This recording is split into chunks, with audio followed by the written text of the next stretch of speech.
I wouldn't see us considering rate cuts until the committee is confident that inflation is moving down to 2%. They have to slow the economy down sufficiently to generate enough slack in the labor market so wage trends come down to be consistent with 2% inflation. It doesn't want the economy to pick up momentum again and prolong the inflation problem. We're going to see weaker growth data for sure, and then we're all going to look at the Fed and they'll say they're resolute. We're going to continue to see this tug of war between the data and the Fed really throughout much of next year. This is Bloomberg Surveillance with Tom Keene, Jonathan Ferro, and Lisa Abramowicz. The year is over. Go home. Bramo's already packed her bags. She goes skiing or something. Do you think Chairman put out there? You think Chairman Powell watches the TNT home balloon? You know, where they play Home Alone for like 28 hours. I think he watches Hallmark Christmas movies. He probably does. It felt like one yesterday. Seemed distracted yesterday. From New York City this morning. Good morning to you all on TV and radio. This is Bloomberg Surveillance. Equity futures down about a percentage point. Thompson pushback on the South Side yesterday after that news conference from Chairman Powell. I thought acute notes for what was less than an acute press conference. I thought Colby Smith tried to get it started. He evaded her question. Michael McKee saved the day. Steve Leisman started strong, to be fair. And everybody else, it was just about where are the dots. I was bored. Ellen Zentner, Morgan Stanley, difficult to follow the logic. That's maybe the smartest single sentence. Hey, Tom Porcelli joined in. He said that some of their economic projections, Lisa, are just head scratchers. What did you make of that? Well, and that really goes to what Bill Dudley was saying, that still, even though they're bringing down the expectation for growth, it's still improbable. They didn't really highlight how deep the recession would have to be given their what they're expecting with respect to a 5.1% Fed funds rate at the end of next year. The continuum from going from Stanley Fischer's ultra-accommodative in the financial crisis out to where we were clearly accommodative. We're not there now. And the tension yesterday, and almost on the lethargy in the meeting, I mean, everybody's watching the soccer game, but the lethargy in the meeting is primarily because we're here. We are at neutrality. And dare I say, and what moved the market later is perhaps we're on the edge of restrictive. Not sufficiently restrictive. They were his words yesterday from Chairman Powell in that news conference. We are almost sufficiently restrictive, but we're not there yet. That's what he said to Mike McKee. Which wasn't perhaps the message that he wanted to send. Let's just be very clear, because almost restrictive goes against what he said earlier in the press conference where he says we have quite a ways to go. Almost there doesn't sound like quite a ways to go. So the market basically came out. They were trying to sound hawkish. The market read this as, yeah, you're going to raise maybe once or twice more, 25 basis points next year. Then you're going to hold and you start cutting by the end of next year. We got it. We got your number. And he was like, no. And he's, yeah. You guys, I think, have been more critical than me. Steve Blitz at TS Lombard nails it. He says, are they losing control of the narrative? Oh, sure, without a doubt. Really, really an interesting. They want to signal tight policy through 23. Right. This market wants to talk about rate cuts. Lisa's talked about that a million times. And if you want to sound hawkish, don't start talking. Don't even flirt with the idea of reassessing your inflation target. I mean, you can't say on the one hand we're not looking at that right now, but you know what? I've got one further thing to say. Maybe a longer-term project in our future. I mean, why even go there? Why say it? Exactly. And you could say, well, this is just theoretical mumbo-jumbo. Bill Ackman coming out, talking just about this and talking about how the likelihood of this reexamination is significant and that there could be a realistic kind of 3% target for inflation rates that would allow businesses to operate. Can I give you an anecdote? Of course you can. My driver today, the Bentley was down, so I took Lyft or Uber or whatever. And Kenny was great. He said, it's never been like this. He says the Christmas party circuit this year in New York, he says it's nuts. He's been doing this for years. And he says, it's like, Delta Air and United we were talking about yesterday. There's a fervor out there that pushes against 0.5% GDP. Is that your gauge of the U.S. economy, taking Uber Super Black? It's what, I'm sorry, it's cold out, John. It's like freezing. On a British basis, Lisa, this is cold. You're just trying to wind him up. Finally said it was freezing. I know. Walking to breakfast yesterday. Finally just acknowledged that it was cold. It's almost cold. And now he's going to mention the Dow literally every 5 minutes. No doubt about it. So I'm going to start with the S&P. Equity futures are down a little more than 1% on the S&P 500. We've had a bigger move this morning than we've had yesterday. The S&P right now down by a full percentage point. Yields right now up by a basis point, 349.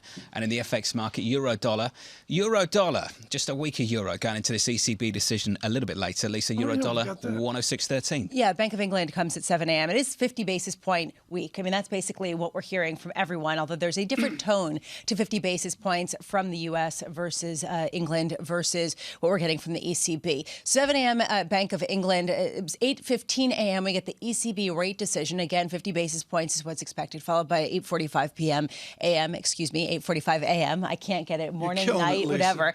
With Christine Lagarde. Good afternoon today. Well, yeah, we're going to try.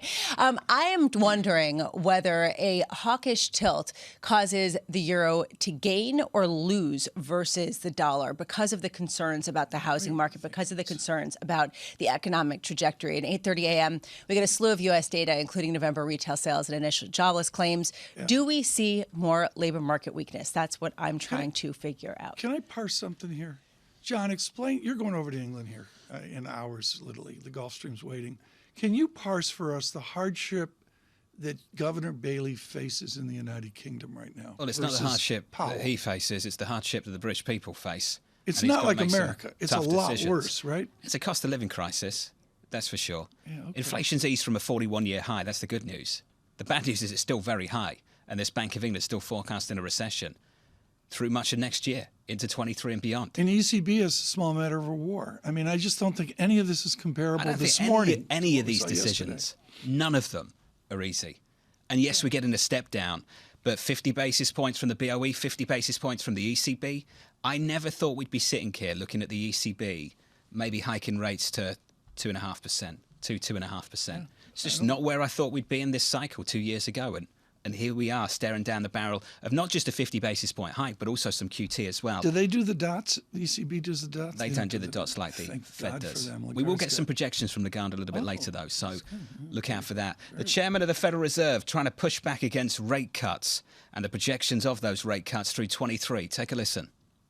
I wouldn't see us considering rate cuts until the committee is confident that inflation is moving down to 2% in a sustained way. So that's the test I would articulate. And you're correct. There are not rate cuts in the SEP for 2023. Do you believe him? Thanos Vambakidis joining us right now, the global head of G10 FX strategy at Bank of America. Thanos, let's start there. He's saying no cuts in 23. Do you think we get rate cuts in 23? I do believe him, but the market does not.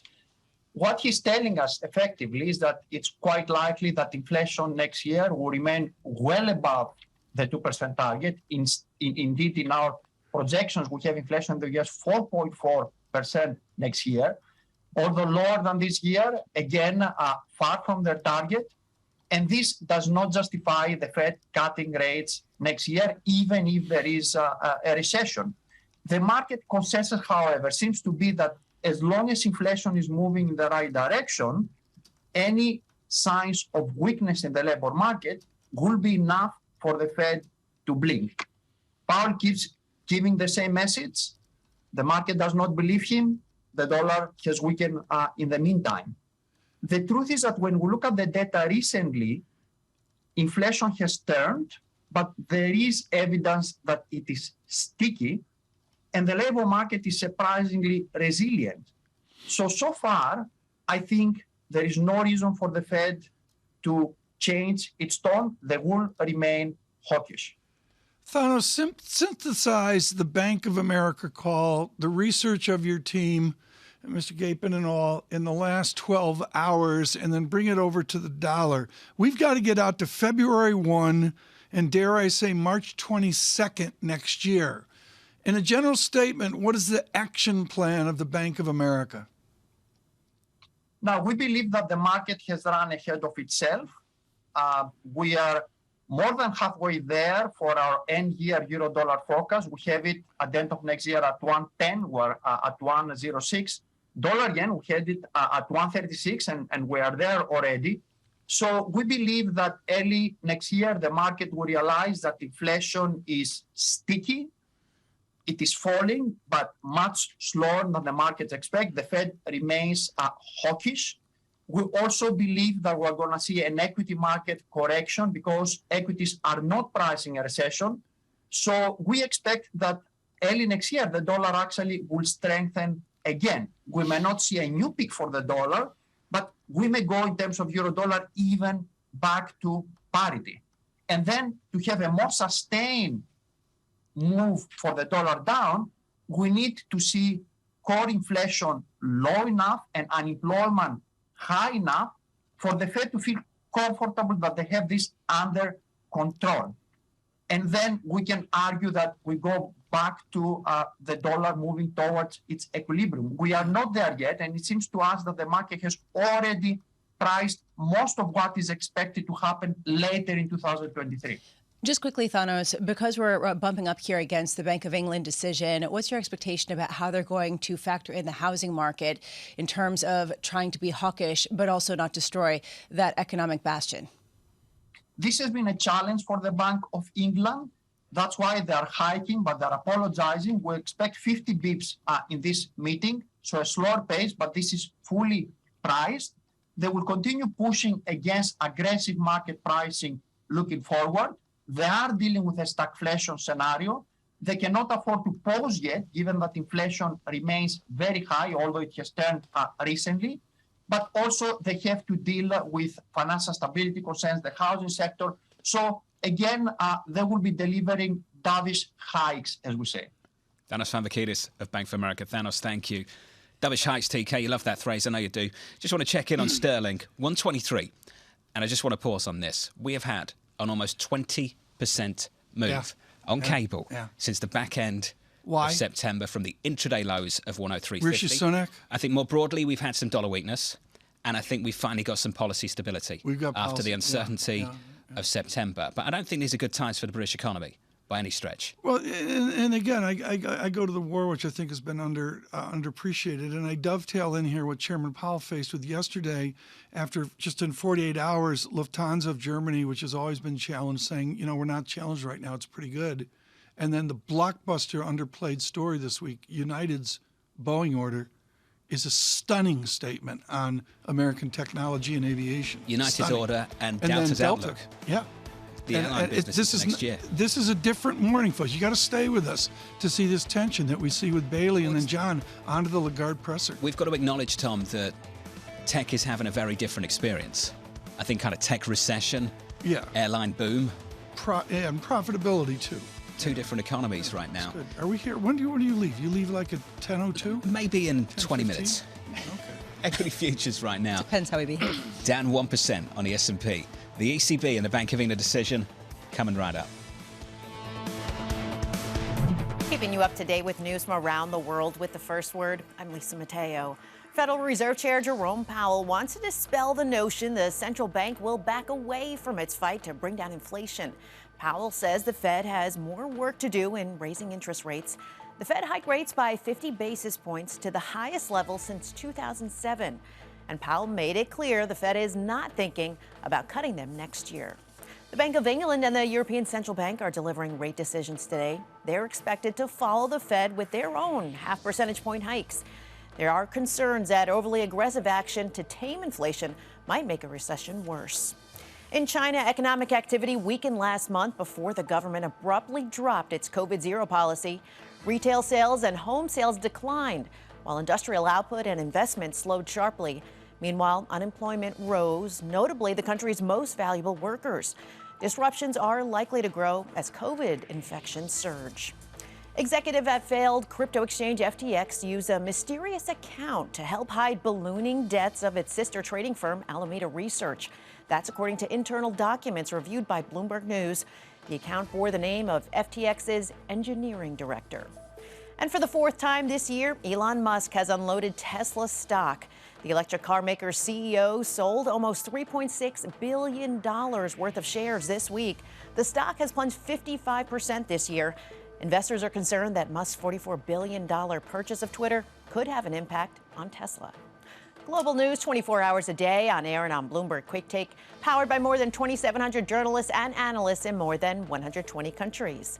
I'm Lisa Mateo. This is Bloomberg.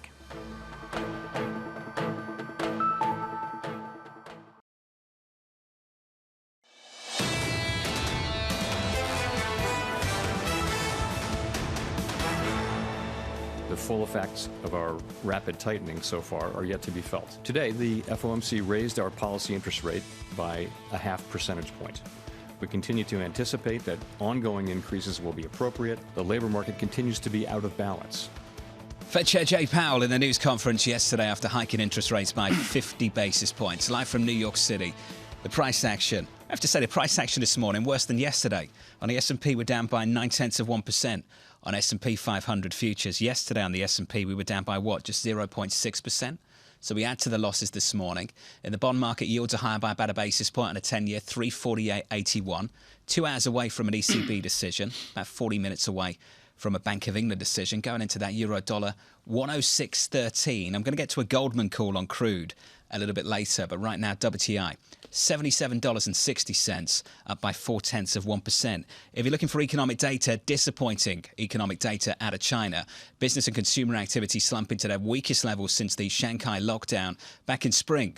More disruption expected as the country exit COVID-0, with one study predicting, listen to this, Tom, nearly 1 million people could die from COVID-19. Now, we had some big estimates in this country that didn't materialise. We saw some big estimates in many places that did not materialise. But there's a real concern about how this COVID story plays out in China as they reopen, Tom, and this virus rips. Their science, or almost pseudoscience, is very different. And part of that, John, is the demographics. I think I can't say enough about the age flip here, where America said, get the old people first, and essentially China did the opposite. And there's a lot of exposure of people that could have really difficult time. I think we've all struggled with that over the last 12 months or so. Lisa, you've talked about it as well, how we've got an autocratic country who hasn't been able to mandate the vaccine in the way that you'd think they would. And now they're having to do a public relations campaign to try to get people to believe that it's safe and effective for older people.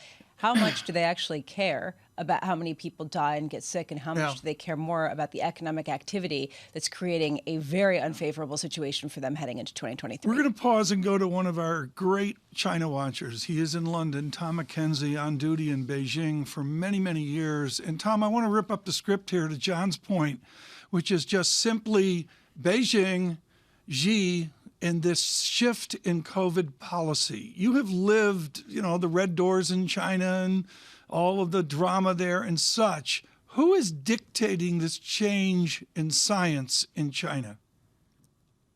Well, ultimately, it will be Xi Jinping. But you're right to point out that this is a radical shift. This is a leader, a president, the party secretary who tied his own reputation to the COVID-0 policy over the last 3 years that he described as being morally superior to the system, to the response of the United States. But you don't get a U-turn like this in China without ultimately the sign-off of Xi Jinping. I think for the business community, it's also a reminder that the argument by many China watchers is that you now have a body politic in China, led again by Xi Jinping, that is firmly focused on ideology rather than pragmatic policymaking. The kind of pragmatic policymaking we saw and were accustomed to of the past. If you hadn't believed that shift when they started putting party sales into private businesses 5 years ago, when they started cracking down on technology a couple of years ago, and now around COVID-0, built on nationalism that blocked the entry of mRNA vaccines, then you need to wake up, would be the argument of some who push for that. Tom, in Beijing, when you were there, there's the Peking Union Medical College Hospital, just as one example of first-rate, world-class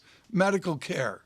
Okay, that's for fancy people like you. When you get away from that to the rest of China, do they have the infrastructure to do this science now that they're going towards a more Western policy?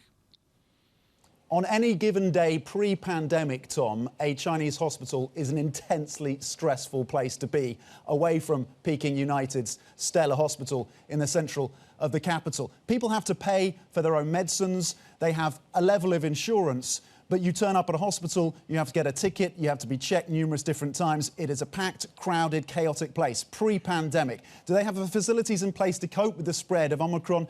At this point, no. And again, an open goal for the Chinese authorities, 3 years to prepare for this. They did effectively keep the death rate well below what you saw in the US, well below what you saw here in the UK. But what they didn't do is prepare the medical facilities for this eventual opening up. And again, you've talked about the failures to vaccinate the elderly population. because they were concerned about a backlash amongst the elderly. There's a big mix as well. You had state media, policymakers also pushing TCM, traditional Chinese medicine sources, and you have the deep-seated skepticism after decades of health issues and scandals around medicines and drugs and vaccines in China. The elderly population were resistant, and now they have to be persuaded. All this leaves one wondering, why now? Why in this way? Why such a sudden move to open up without a more concerted effort to vaccinate individuals? Is this a health situation, or is this completely being driven by the business outlook right now in China, and really it harkens to a commitment to get growth back up to a 4 or 5% level? Frankly, it's very difficult to know exactly what led up to the decision to pull such a significant U-turn. There was estimates, of course, there were estimates, or there was an expectation that post-party Congress you would get some kind of shift. Very few people I know who watch China closely expected a shift that is this dramatic. Was it a result of the protests? Was it a result of the economic deterioration, as you say? What we haven't heard is senior officials within the Politburo Standing Committee, including Xi Jinping and others, who have come out and given voice to this shift. That leads to continued uncertainty. Do you want to invest as a business in this environment if the senior leadership haven't come out and articulated their conviction that this policy U-turn is what is needed? Until that happens, arguably, those investment flows aren't going to tick up. And the data, yes, backward-looking though it was, is pretty remarkable when you see a 6% drop, for example, in retail sales. And that has all sorts of consequences for European companies based here that have exposure to China. And then, don't forget, the unemployment ticked up as well. You have 20% unemployment amongst China's youth. That is a huge challenge for this government. How long, with the people who you speak with, how long will it take before business activity increases, given that as infections start to spread, people are going to start being more cautious just to prevent their own getting sick? I mean, to that point, Goldman Sachs, right, downgrading their growth forecasts to a little over 2% for this year for China's GDP, but ramping it up for next year, a little over 5%, because they expect that you will get out of this. But the here and now is, when I speak to people on the ground, 80% roughly of my contacts on the ground now say they have the virus. For the context, in the last 3 years, you would be hard pushed to find anyone in China who knew anyone who had caught the virus. That has radically changed just in the last few weeks. Businesses are struggling. The city centre of Beijing is essentially empty. I spoke to a business leader an hour ago. He described it as chaotic. 80% of his staff are infected. So the here and now is, it is a struggle. You're hearing of trading desks in Shanghai that can't be manned. You're hearing of factories where they're running short on staff because the virus is rapidly ripping through that population. They'll get through this, of course. The economy will pick up at some point, but as Nomura says, it's going to be a bumpy and painful ride. Tom McKenzie, thank you, sir, of Bloomberg out of London. On China, I heard even trading volumes were rolling over. I spoke to David Sasser about that, of Bloomberg Intelligence. Even trading volumes are rolling over because so many people are getting COVID. They're not staffing the trading floor. Yeah, it's not funny. And it's really not. What I would say is, not only is it the illness of it, Omicron and all that we've gone through, but, I just think it's this whole, I'm speaking as a complete amateur, John, this long COVID thing and some of the ramifications, frankly, that you've recently felt yourself personally. We're still learning about it, and I think we'll continue to learn about it going into another year of this, into 2023. I promised you that call from Goldman, so allow me to share it with you. Jeff Curry and the team over at Goldman Sachs looking for triple-digit crude again by the end of 2023, and it's all about CapEx or the lack thereof. Here's the quote. Lisa, despite a near doubling year-on-year of many commodity prices by May 22, CapEx across the entire commodity complex disappointed, and that is the key issue for Jeff Curry and his team. And that's what JP Morgan is saying, too, that what we have seen is not an eradication of the super cycle they were talking about, but a doubling down, showing just how much people are not investing in a space that many people think will be more obsolete in 10 or 20 years. And that's just going to fuel this incredible price rise. Again, how does that filter into inflation, considering how much gasoline prices, how much oil prices have fallen this year? Question of the day of the last 24 hours from Bob Michael at JP Morgan Asset Management. Is the recent disinflation transitory? Get your head around that. That's an original word. Bob Michael, new territory there. Isn't Bob great? New language territory. Disinflation. From New York City, this is Bloomberg.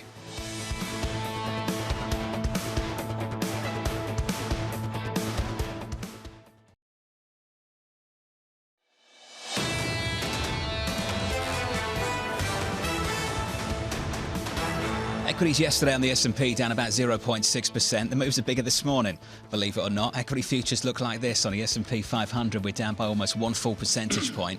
On the Nasdaq, we're down about 1.28%. In the bond market on twos yesterday, the 2-year totally unchanged on the session. Yeah. After everything we heard from Chairman Powell, the 2-year went absolutely nowhere at the close, Tom. This morning it's up by 2 or 3 basis points back to 423. And the VIX is the same thing, and it goes back again to these headlines that we're seeing from the sell side here on the market view. Forward, I think it's okay to have a non-news. I mean, don't you think they're sort of happy at the Eccles building this morning? No. They got through it and... No, I don't think they're happy. Why are they not happy? Because the market is not buying what they're selling.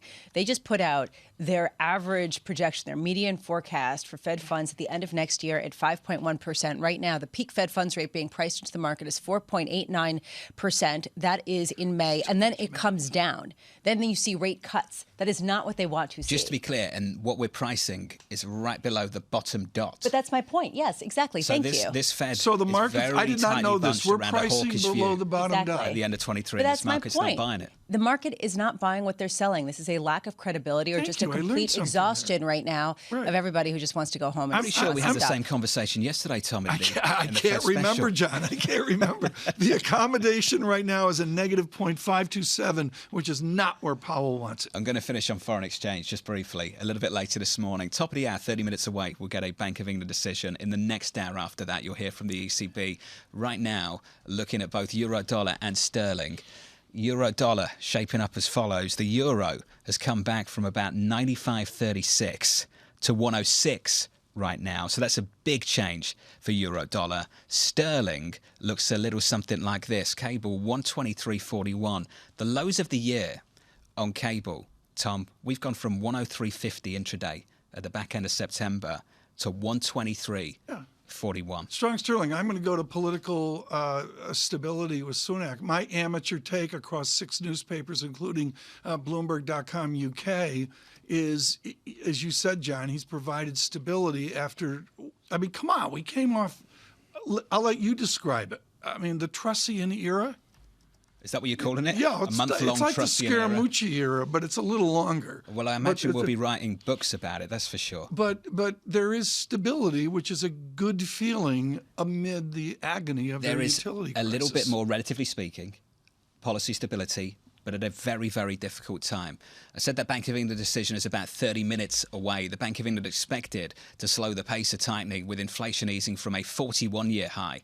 Recent voting patterns suggest any decision is likely to be unanimous. Governor Andrew Bailey weighing in a little bit earlier this week. On radio, you should see this. This is gorgiosity. The economic environment is challenging. We have high inflation, demand is slowing, and interest rates have been rising. Household and corporate finances are under greater strain. Overall, however, both households and businesses are more financially resilient than they were in previous periods of stress. That's Governor Bailey in the last few days, Tom. He's got a tough job ahead of him. Does he have dissents today? That's a key thing. We had no dissents yesterday, and the chart we had up earlier is the dissents. We're much more familiar, I would even say comfortable, with a split vote at the Bank of England. They seem to be much more open to dissenting in a way that we don't see on the Fed, particularly the Board of Governors at the Federal Reserve. You rarely ever see that, if at all. Does the governor ever dissent? If it's 5-4 or whatever, does a governor get on the other side of the trade? I remember a time when Governor King was on the wrong side of a QE call repeatedly, and he was outvoted by his committee. So it's happened, sure.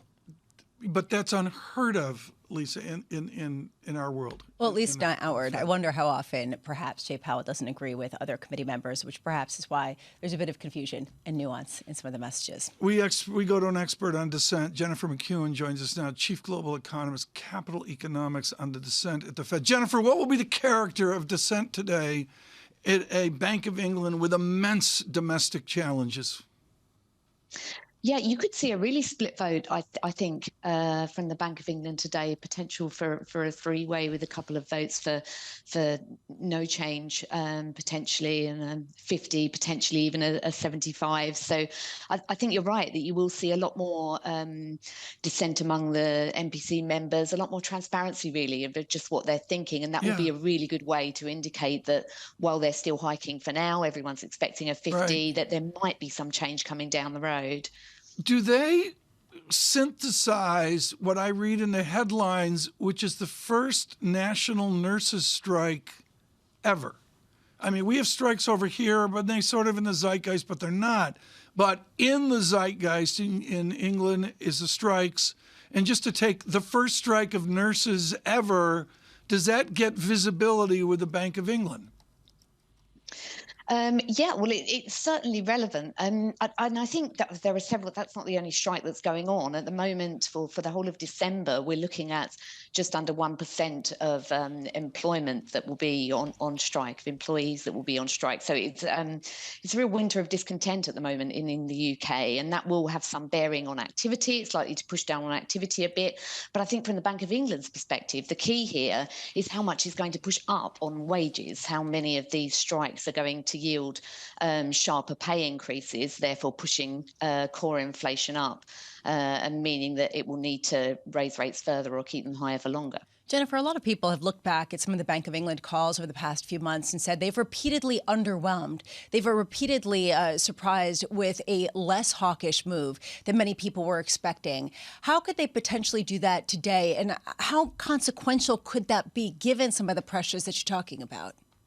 Yeah, I think we're particularly set against the hawkish tone that we've had from the Fed. It will be really interesting to see just how dovish the Bank of England is. I think the biggest surprise might come within the votes, as we were saying earlier, if some don't vote for any increase at all. The key difference really with the bank is that the economy is clearly much weaker. There are bigger concerns about the recession in the UK than there are in the US at the moment. So it's going to be interesting to see just how the MPC strikes that balance between still very, very high inflation and a very weak economy. How much is this really tied to the housing market? We were talking with Anas Vamvakidis about this earlier this morning, that there is this variable rate and a sudden downturn in the potential UK housing market that looms as a threat, as really a pushback against going as hawkishly as they would like. How do they consider that? How do they try to gird against some sort of, I don't want to say crash, but more significant downturn?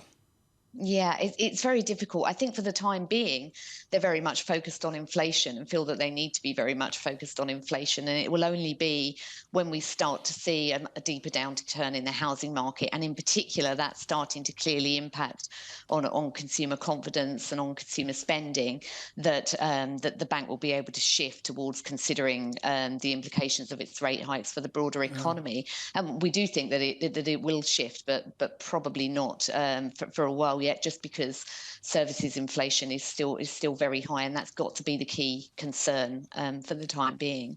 Jennifer, is sterling moving too far too fast? Is a 120 sterling too strong for the people of the United Kingdom? I mean, I don't think the exchange rate at these levels is a major concern. Right. And I think what we're likely to see going into next year, as the world economy slips into recession, is some softening of sterling. It's still seen pretty much as a relatively risky currency, so it's pretty likely that it will come under pressure as the global recession takes hold, because that doesn't really seem to be fully priced in to the market, although economists are expecting it. What will you listen for in today's press conference? I mean, we're glued here. We're completely. I'm as guilty of this, Jennifer, as anyone. I'm completely U.S.-centric, focused on Powell, and I look at these smart press conferences in Frankfurt and London as being really informative, but I don't look at them. What matters today that he will say? I think what matters is the balance between focus on services inflation and still high services inflation and the weakness of the economy, and just how much airtime he gives to those two things. It will also be really interesting to see if the dialogue shifts from talking about the size of coming interest rate hikes and how large they should be to what level we would want to peak at, to what kind of level is very restrictive for the UK.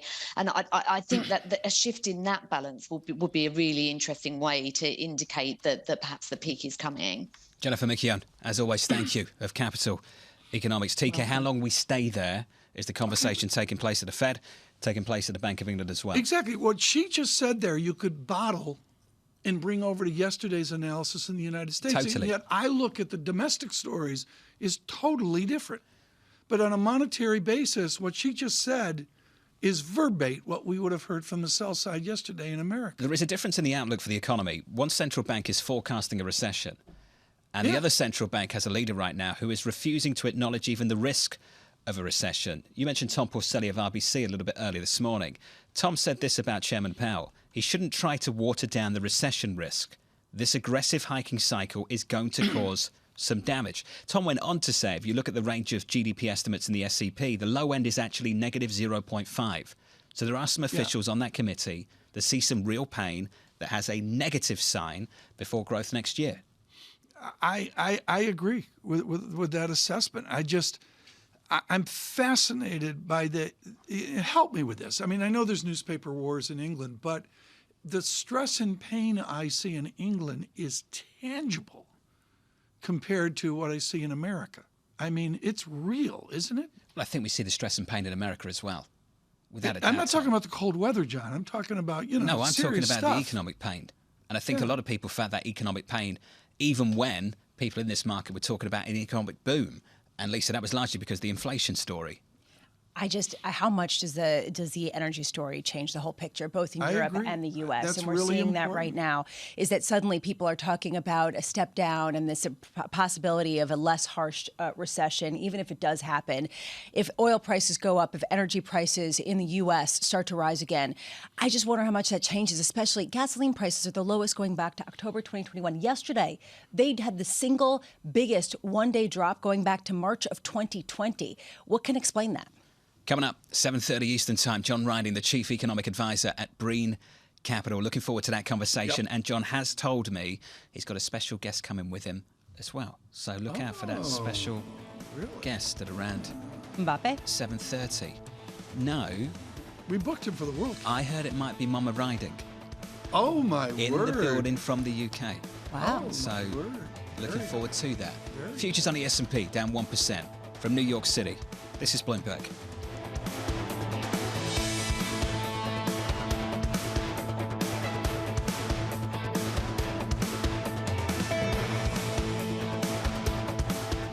Keeping you up to date with news from around the world with the first word, I'm Lisa Mateo.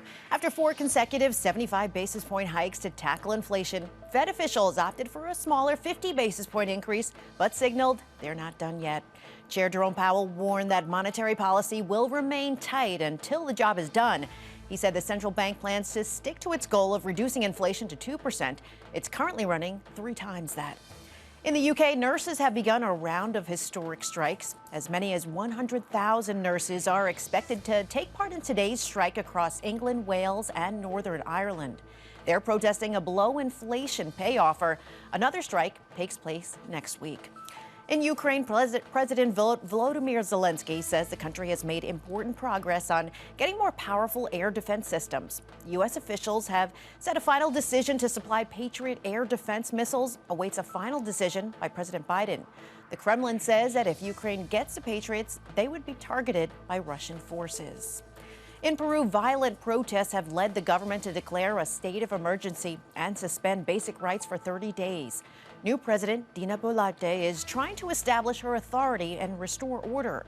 At least 7 people have died involving clashes with demonstrators demanding the release of former President Pedro Castillo. He was arrested after trying to dissolve Congress. And the company that assembles most iPhones for Apple, Foxconn, is easing the majority of its anti-COVID restrictions at its factory in China. That's a significant step forward for the plant that had become a flashpoint in efforts to contain infections. Workers departed by the thousands when Foxconn imposed the restrictions in October. Later, violent protests broke out. Global news 24 hours a day on air and on Bloomberg Quick Take. I'm Lisa Mateo. This is Bloomberg.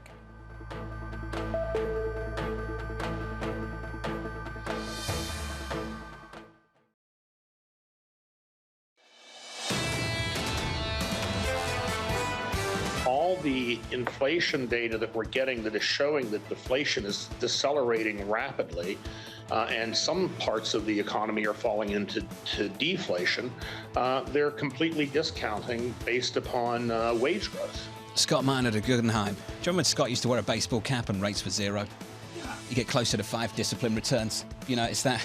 Oh, you think that's the a direct hoodies go, correlation? people start wearing suits again. You could broaden that Discipline's out. back. Yeah, back to the office. I thought it was brilliant yesterday, and I heard from Robert Sinch, ace of Bank of America and Bear Stearns years ago, who said the disinflationary trend is in place due to import price dynamics. That's sort of inside baseball.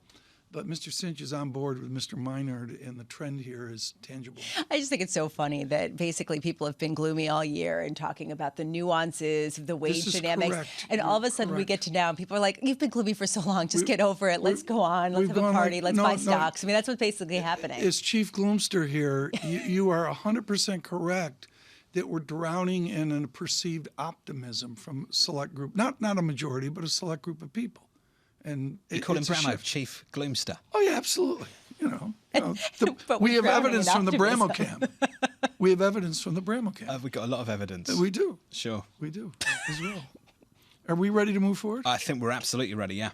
Saving us here to the Bank of England meeting here. John, what is it, in 12 minutes, 13 minutes? Something Marcus like that, Ashworth joins us now, Bloomberg Opinion columnist. Marcus, we beat this to death, so I'm going to shift to Frankfurt right now. How are Bank of England and ECB linked today? Well, both of them have got the green card from the Fed to basically go back down to 50. The question is how quickly they go down to 25. I think pretty quickly.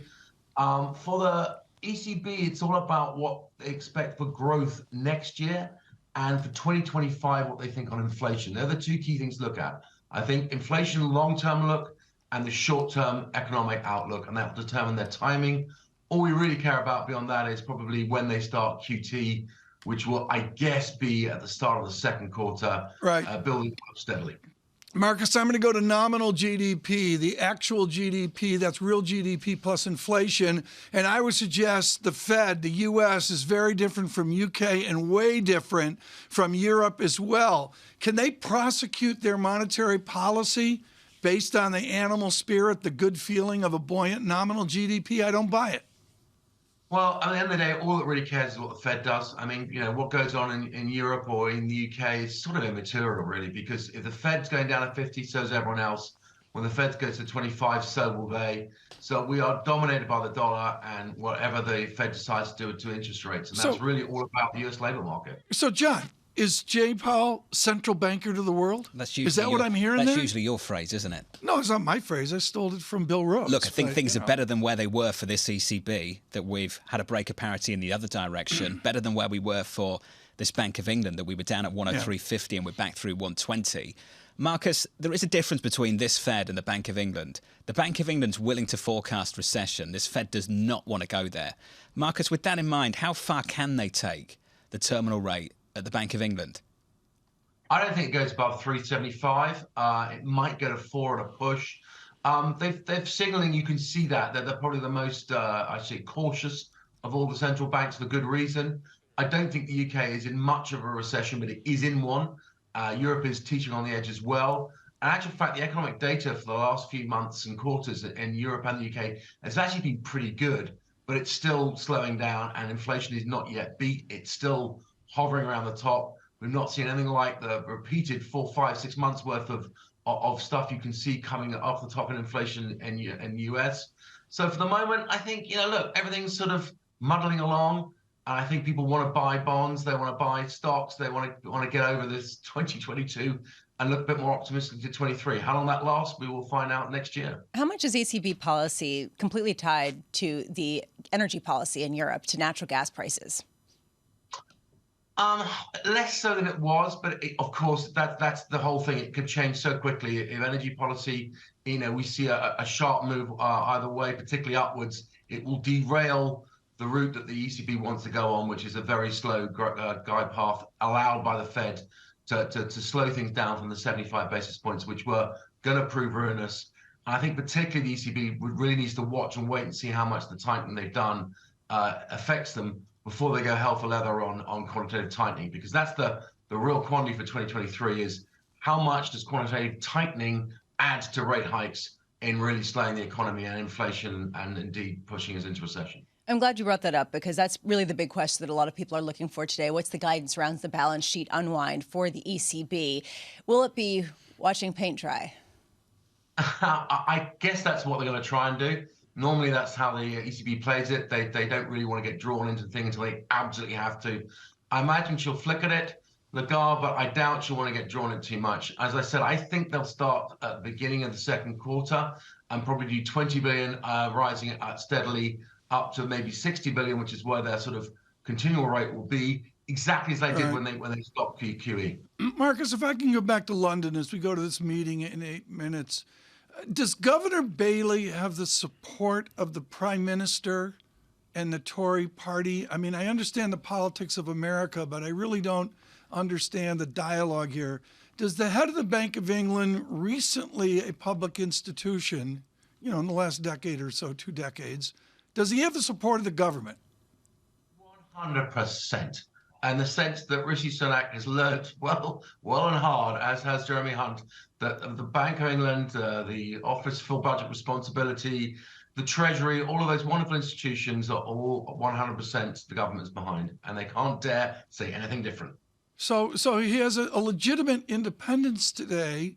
He has been bold. John, what was the scandal we had? We had a pension scandal where he stepped in here like 2 months ago. I think you could call it a crisis, not a scandal. Crisis, yes, sure. Fair. So we had a crisis here, Marcus, where this guy stepped in hugely bold. Is he speaking today with an immense respect? I mean, to the people of England, are they behind this guy? No, not at all.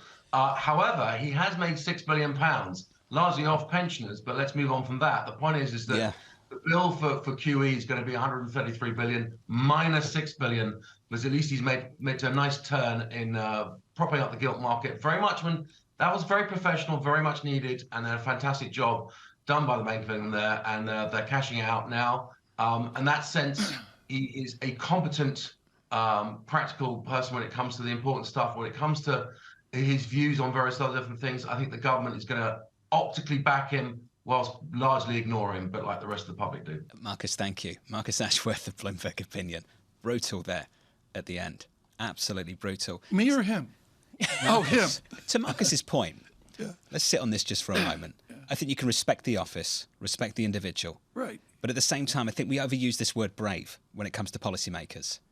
These guys aren't elected.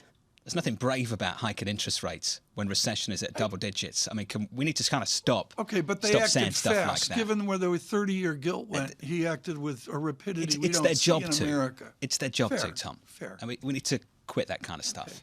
Okay. I just think that the whole thing between London and Frankfurt it's truly foreign to Americans. We're so focused on the Fed. Okay, I'm gonna put myself out here to just be pilloried by both of you, but I do think that there is an act of bravery in making a bold move at a time when nobody understands inflation, when nobody understands how deep the recession could be, the fact that people are going to lose their jobs, and that you're theoretically saying that the consequences could be worse if we don't get prices back under control. It is a very harrowing moment that history is going to judge all of these people for dramatically. You said it. Who suffers the consequences?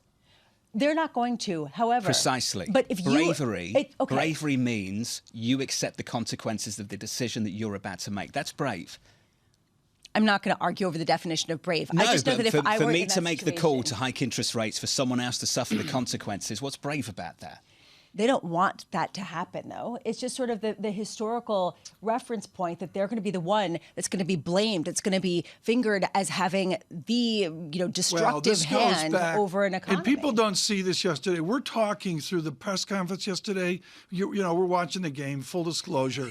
But the bottom line is, John kept saying, as we went through what I thought was a set of fairly unimaginative questions, what about the risk management questions of asymmetry? And we barely got that. And they have asymmetric challenges at Bank of England. Let's just compare and contrast. Well. Got a group of individuals worried about their place in history, who are getting paid serious money. You've got a group of individuals worrying about paying the bills. Yeah. These two things are not the same. I would agree with you. They are not the same. I would agree with you. But when you are aware that that's what's at stake, and you theoretically believe that the consequence would be worse on the other side, that's a difficult decision to make. I'm not saying it's an easy decision. I just don't think it's brave if someone else is bearing the consequences. Is the tension on this desk today because I'm in the 1 or 2 percentile of my bracket on the World Cup? We're going to talk about that in a moment. Is that the tension? We're going to talk about that in a moment.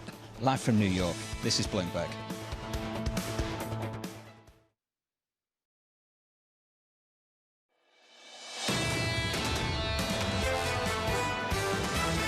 I wouldn't see us considering rate cuts until the committee is confident that inflation is moving down to 2%. They have to slow the economy down sufficiently to generate enough slack in the labor market so wage trends come down to be consistent with 2% inflation. It doesn't want the economy to pick up momentum again and prolong the inflation problem. We're going to see weaker growth data for sure. And then we're all going to look at the Fed and they'll say they're resolute. We're going to continue to see this tug of war between the data and the Fed really throughout much of next year. This is Bloomberg Surveillance with Tom Keene, Jonathan Ferro, and Lisa Abramowicz. Live from New York City this morning. Good morning for our audience worldwide on TV and radio. The first in a series of rate hikes this morning.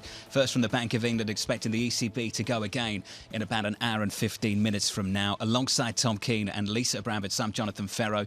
Lisa, we go from 3 to 350 at the BOE. Exactly as expected. The key will be what kinds of indications they give about what this means for the economy. This is a question also about the division. That there is division, there is dissent, and that to me is notable. Catherine Mann voting to go even harder, Tom. Voting to go a little bit further because she believes there is greater evidence that the price pressures might stay stronger for longer. This is profound for our American viewers and listeners this morning. Not only is there dissent, but it's a collared dissent, John. You have Mann looking for more to be done, and you have two other members of the panel seeing increasing signs of cooling labor market going the other way. Essentially, what we're seeing now, folks, in the United States is truly unimaginable. Crazy, isn't it, to see it play out in the Bank of England the way it does? Is this normal? I mean, maybe, I think it is, yeah. Look, yeah, they're much more open to saying, I think differently about what is playing out before us. So division, Bramo. Cable right now, just a little softer, weaker. At least we're back down to about 123.10. Well, we're feeling the division within the Fed as well, just in terms of the different arguments that leave a muddled kind of reaction. But how much forecasting can they give, given the uncertainties? And that perhaps is the pound responding to the two dissents on the other side, saying that perhaps that will sway the entire committee in a perhaps more dovish path. Lizzie Burden, the Bank of England, working through the headlines for us. Lizzie, give us your takeaway.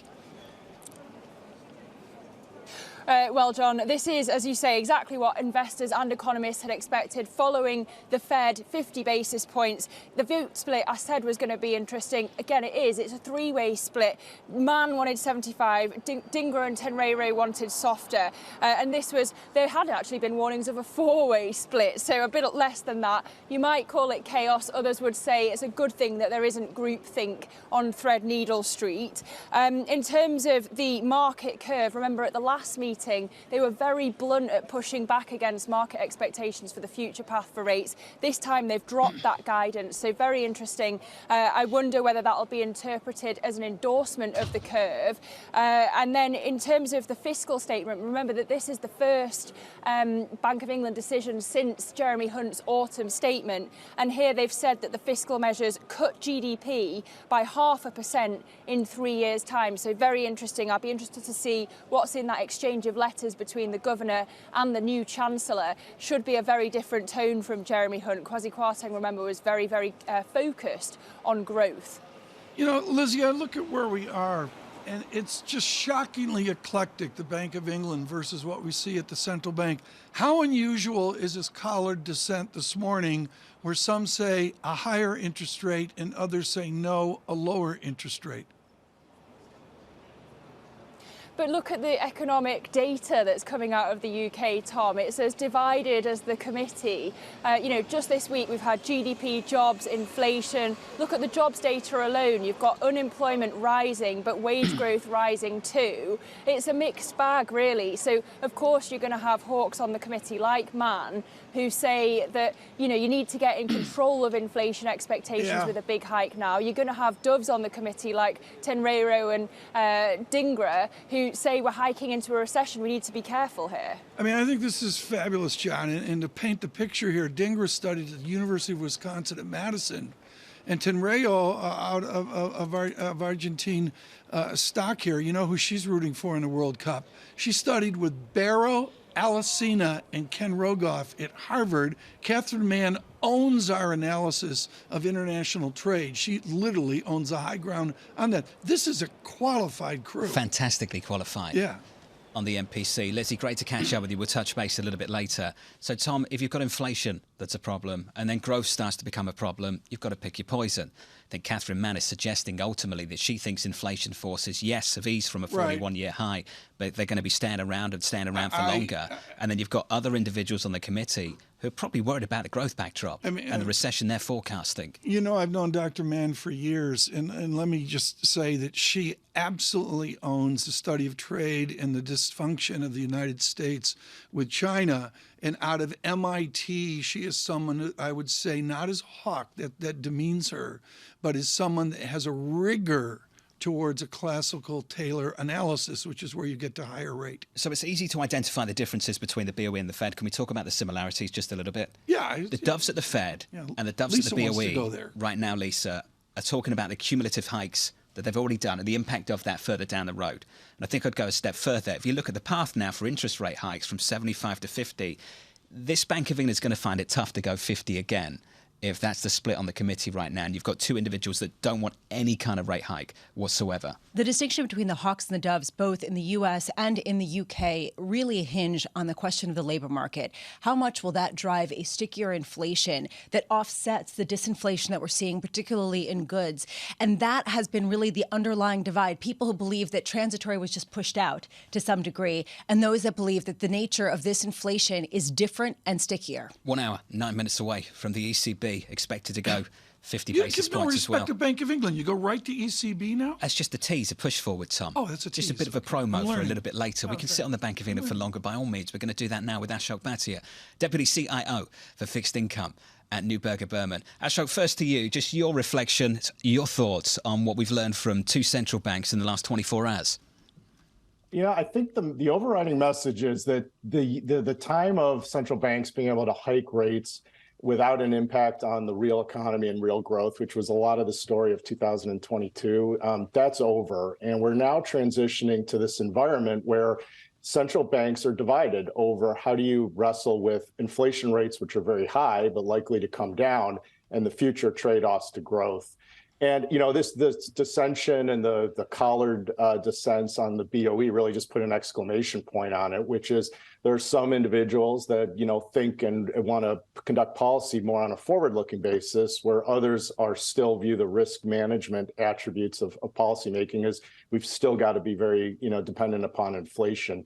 And this is the debate that's going to be at all the central banks for next year. How do you invest around that? How do you take the messaging and use it to really create some sort of thesis based on the fact that a lot of other people are discounting it wholesale and say the data will be what the data will be, and we don't buy what they're selling? So I think the biggest investment implication is fixed income volatility is going to go down. You know, you look at this year from low to high, the U.S. 10-year moved in about a 300 basis point, just under a 300 basis point range. We're probably heading back to something next year where, you know, we're going into this environment of slower hikes, fewer hikes. You know, I think consensus is broadly correct on that. But what that means is expect 10-year interest rates in the U.S. to move maybe in 100, 150 basis point range. It's going to be a dramatic reduction next year.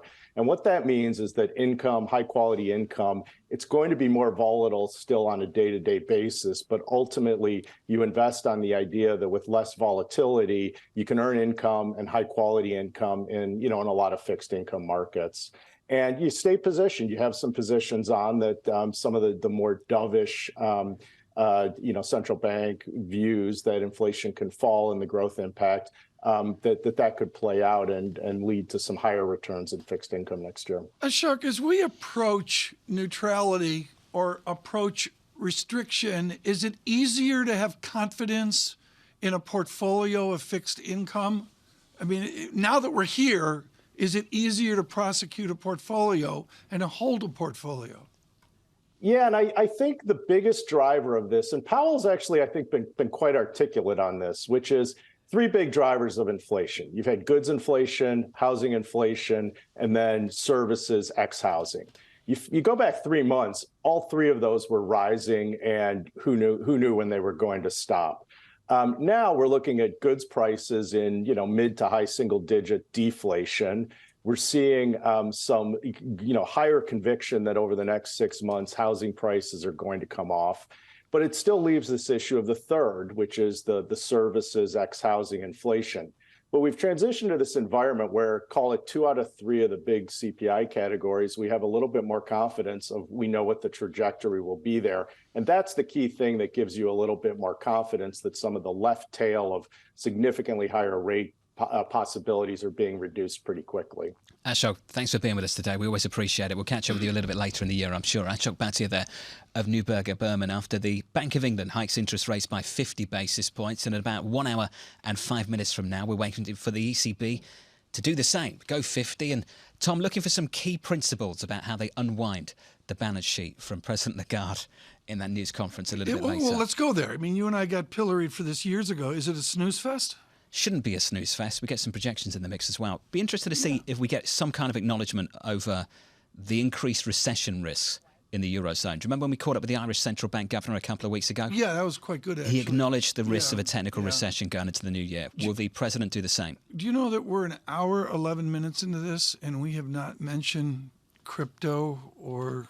Is that a good thing? I think that's kind of refreshing. May I state this morning that Bloomberg has the definitive story of the morning out on Binance. No one's You've paying been talking attention. about that all week, haven't you? Olga Karef, who's outstanding, has a blistering article on inside baseball derivatives and Binance, which says it could be an eventful weekend. Bitcoin trades all weekend. I think they're kind of crazy for doing that. Don't you need 2 days off? I agree. But I mean, this is tangential, folks, to what we're doing today. 4 p.m. But just, shut it down. I put it on Twitter. Bloomberg has the definitive It's the nature of story Bitcoin. I get all that. Yeah. Can we just sit on one thing? We've got 20 seconds. Please. Congratulations. Just congratulations. Blue. Michael Johnson, bluer than blue. His thing is just pick your World Cup bracket by colours. My team's Say only France, are Argentina. You gave him 26 seconds for this. I'm not going to give you too much insight into this. There is one particular Brazilian that pulled rank and did not allow me to put Argentina as the winner of this World Cup. Oh, yeah, that's... Even though I wanted to put Argentina. Bluer than blue. We're going to bottle that one and bring it out opportunistically. Jeff Yu of BNY Mellon coming up in the next hour. The ECB decision, 1 hour away. Keeping you up to date with news from around the world with the first word, I'm Lisa Mateo. Federal Reserve Chair Jerome Powell wants to dispel the notion the central bank will back away from its fight to bring down inflation. Powell says the Fed has more work to do in raising interest rates. The Fed hiked rates by 50 basis points to the highest level since 2007. And Powell made it clear the Fed is not thinking about cutting them next year. In China, economic activity weakened last month before the government abruptly dropped its COVID-0 policy. Retail sales and home sales declined, while industrial output and investment slowed sharply. Meanwhile, unemployment rose, notably for the country's most valuable workers. Disruptions are likely to grow as COVID infections surge. Executives at failed crypto exchange FTX used a mysterious account to help hide ballooning debts of its sister trading firm, Alameda Research. That's according to internal documents reviewed by Bloomberg News. The account bore the name of FTX's engineering director. Goldman Sachs is forecasting that next year, commodities will once again be the best performing asset class. A new report says that investors could see their returns of more than 40%. Goldman sees the first quarter being bumpy, but says a shortage of raw materials from oil to natural gas and metals will boost prices after that. And for the fourth time this year, Elon Musk has unloaded Tesla stock. The electric car maker's CEO sold almost $3.6 billion worth of shares this week. The stock has plunged 55% this year. Investors are concerned that Musk's $44 billion purchase of Twitter could have an impact on Tesla. Global news 24 hours a day on air and on Bloomberg Quick Take. I'm Lisa Mateo. This is Bloomberg.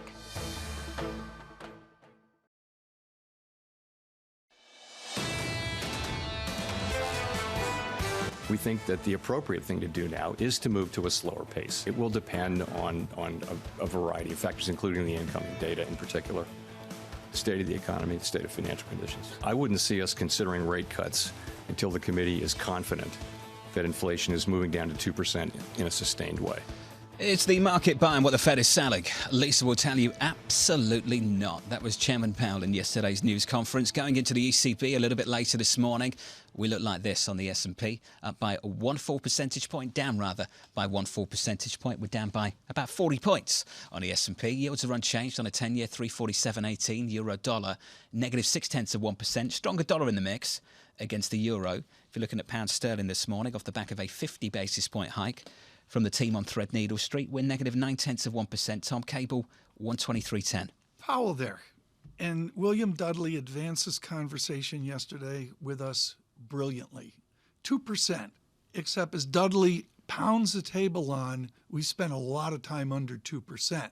So to come down to 2% is not to come down to where we were in the great disinflation, the great moderation. It's an important point. Getting some complaints from Congress, and I'm sure you can guess who those complaints are coming from. I'm shocked. Senator Warren speaking with the HuffPost, saying the following: he's pushing hard to get more people fired because he thinks that is one way to help bring down inflation.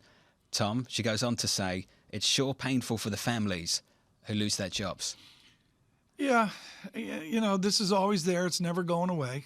And it's just part of the dialogue as well. If he was to be renominated today, would she vote for him? Well, she had a problem this time around. Let's be clear about that. You know, it's just always been there. It's been there back to McChesney Martin and frankly before. To Lisa's point, they believe, and they're trying to communicate this, Lisa, that if they don't do this, it's worse.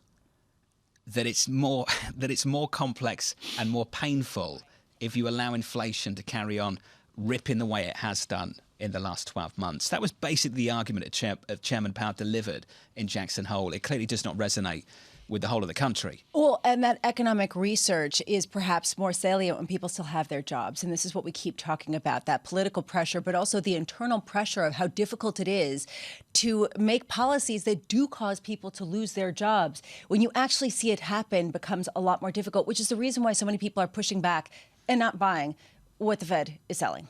That comes to the risk management question as well, Tom. Well, I think we talked about that recently. I think is the risk of doing too little still greater than the risk of doing too much? And I would have to say that came into balance a little bit more relative to the last meeting, Tom. It's come into balance absolutely. a lot. And to me, that's the major thrust here is the linear vector, the trend that we've had from ultra accommodative out to where we are now is this meeting changed where we are. We're here. Yep. And the nuance there out to February 1 is this level of restrictive. And that's where you get this phrase from Dominic Constant, super restrictive, Ben Emmons, ultra restrictive. And Michael McKeague brought it up. And there was the dreaded R word with Chairman Powell yesterday. The chairman's phrase, boom, red sufficiently restrictive. Are we getting closer? The chairman thinks we are close. Yeah, I mean, that's there's just no question. That's where we are. Right now, we have with us Amory Horton, Bloomberg Washington correspondent, steeled for a football game on Sunday morning. She joins us now on the ballet into the Sunday talk shows as well. You know, we're late in the week. We're heading for the holiday season. I guess we're doing budgets. We're doing a Fed meeting, ECB, all the rest of it. But what is the theme? Seriously, Amory, what is the theme in Washington into the weekend? I think we've lost track of disparate stories versus what really matters to get to the Sunday talk shows. Well, really what we're waiting for, of course, and that could happen today, is that the Senate will sign off on basically the date change to hammer out a spending agreement. And while there does seem to be a top-line figure and overall a framework that Republican and Democrats agree on, there is going to be a little bit of a behind-the-scenes fight, right? So they're now going to say that they have till December 23rd, just before Christmas, to hammer out this agreement. And what you have on the Senate leadership on the Republican side is that they want to go along with this. They're getting more defense spending than they never really would normally with a Democratic-controlled government. And at the same time, they're just going to hammer out some of these details that they say doesn't get on the domestic spending side what the Democrats want. The more interesting story is in the House, because what you have right now is the potential new speaker, Kevin McCarthy, next year. You have Republicans that want to vote against this. They think that all you have from the midterm elections is a mandate that the Republicans control the House and that they should use this as a bargaining chip.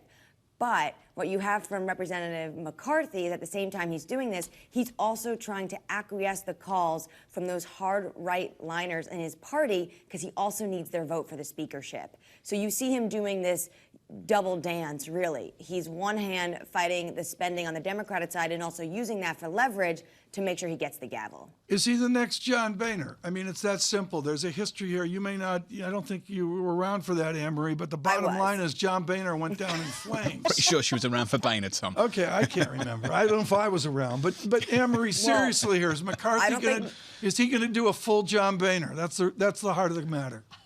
Well, it's getting very difficult, right? You have this very divided party in terms of the Republicans, right? You have some of those who are just very moderate, and all those that are what the Democrats would call mega MAGA. They are just, very much so Trump supporters. Individuals like Representative Marjorie Taylor Greene. He represents all of these individuals. But what I would say is I don't think he'd be shedding a tear for Speaker Pelosi, which we did see this week from former Speaker Boehner when he came back to, she was getting an award and really just getting this nostalgic moment in Congress. Yeah, unveiling that portrait. I want to shift gears a little bit because yesterday there was a meeting. Energy Secretary Jennifer Granholm met with a number of crude industry leaders talking with the National Petroleum Council, which includes executives from Exxon and Dutch.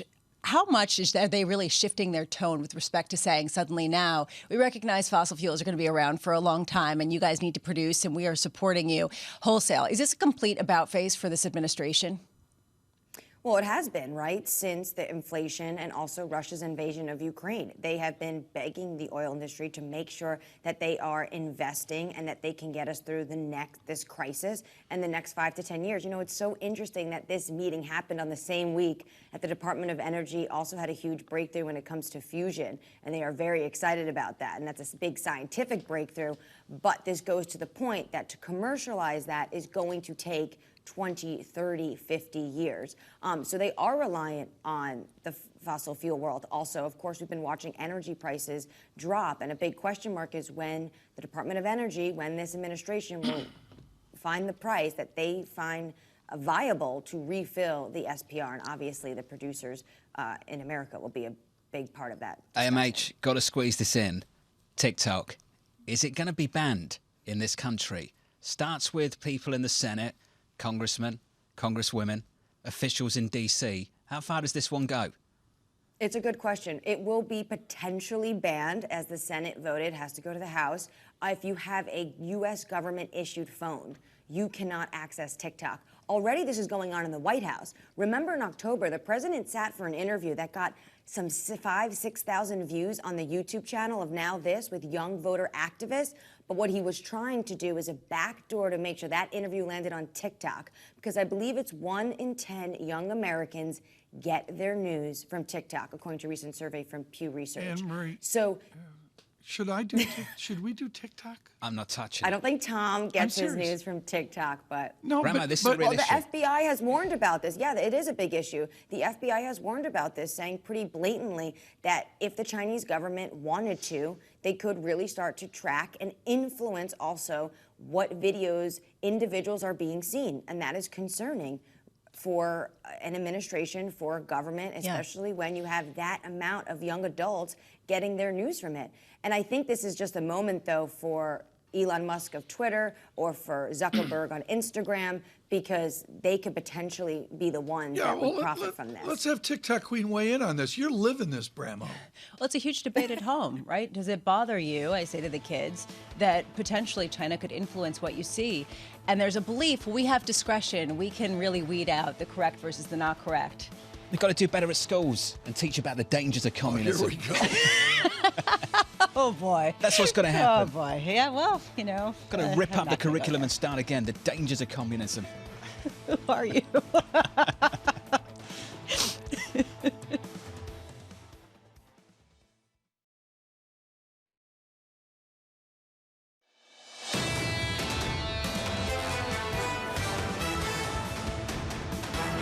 2 hours away from the opening bell in New York City. Here's the price action for you on the S&P. We are negative 0.9%. On the Nasdaq, we're down by about 1.2%.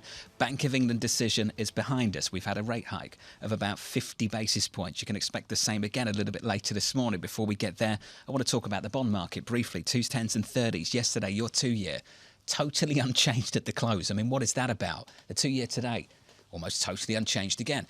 Lisa, right now, your 2-year, 421.53. Honestly, again, are people understanding what this Federal Reserve is saying, or are they basically just saying, you have it wrong? We understand inflation better than you. There is a real debate about that into 23. The Federal Reserve is saying no rate cuts, and this market is saying yes, yes, yes, we think rate cuts. In the FX market, things shaping up as follows for you. Bit of dollar strength out there today. Euro dollar, negative 0.6%, 106.22. Cable sterling, 123.25. We're down there by 0.8%, Bramo. Weaker pound in the face of another rate hike from the Bank of England. And let's see what happens with the ECB here in about 29 minutes. Right now, I'm looking at Tesla, and we talk about Twitter and what's been happening there. It's really being borne out in Tesla. Elon Musk selling another $3.5 billion worth of Tesla shares, bringing to date $40 billion of share sales by Elon Musk since late last year. What I found interesting over the past 24 hours is a shift in tone from even some of the biggest bulls. Dan Ives, who has been incredibly bullish on Tesla, wrote yesterday, actually this morning, he wrote, while we remain bullish on the long-term thesis for Tesla and believe the stock is oversold, Musk continues to throw gasoline in the burning fire around the Tesla story by selling more stock and creating Tesla brand deterioration through his actions on Twitter. Board needs to act, really raising questions about his leadership and the reputational risk around what was the leader in the electric vehicle world, and now it seems to be losing some favor. There's two things that he's making there, 2 points he's making. I think the brand destruction is the interesting point that Dan's making. Dan thinks that what is taking place on Twitter is hurting the brand of Tesla. And there are a lot of surveys that indicate that that is the case. You certainly see that in some of the messages that people put out who have been longtime Tesla bulls, who suddenly don't like Elon Musk to the same degree anymore. The share sales, I would argue, are the lesser of the 2 points. The reputational risk, much more out front for a lot of analysts. TK, that stock is down by, what did you say yesterday, 50% since September? It's actually, and it's down 55% year to date. But yeah, it's down 50% since September 19th. It's hard to game. I just did a log regression of Tesla back to the beginning when no one believed in this except for Matt Winkler and our inventor of Bloomberg News. And the bottom line, John, is we've just rolled over through the central tendency. In Elon Musk's defense, it's been so far extended, we've just rolled over through that trend. That's one to watch. Futures right now down about 1%. Behind us is a Bank of England decision. In front of us, an ECB call. 45 minutes away. Back-to-back 75 basis point hikes. About to become a 0.5 percentage point move from the ECB. Bloomberg Opinion's Bill Dudley weighing in. It looks to me like the Bank of England has the biggest inflation problem, but the ECB actually has the hardest job because, we know that there's a huge, energy risk out there for the European economy, depending on how cold winter is and what Vladimir Putin does about energy supply. The risk for the Europeans going into 2023, TK, is this crisis a multi-winter crisis for the Europeans? Winter's the right thing, and I think like 6 months ago, people were going into next winter, into the winter of 23-24. Yep. This is the framework of institutional authorities We got by, we talked about it a few times. We managed to get storage up to the levels they wanted it to be. We had a mild start to the end of the year. Winter started to kick in now. But we did that. We got storage up with Nord Stream. Try repeating the act next year. It's going to be difficult. Again, this is about being at war.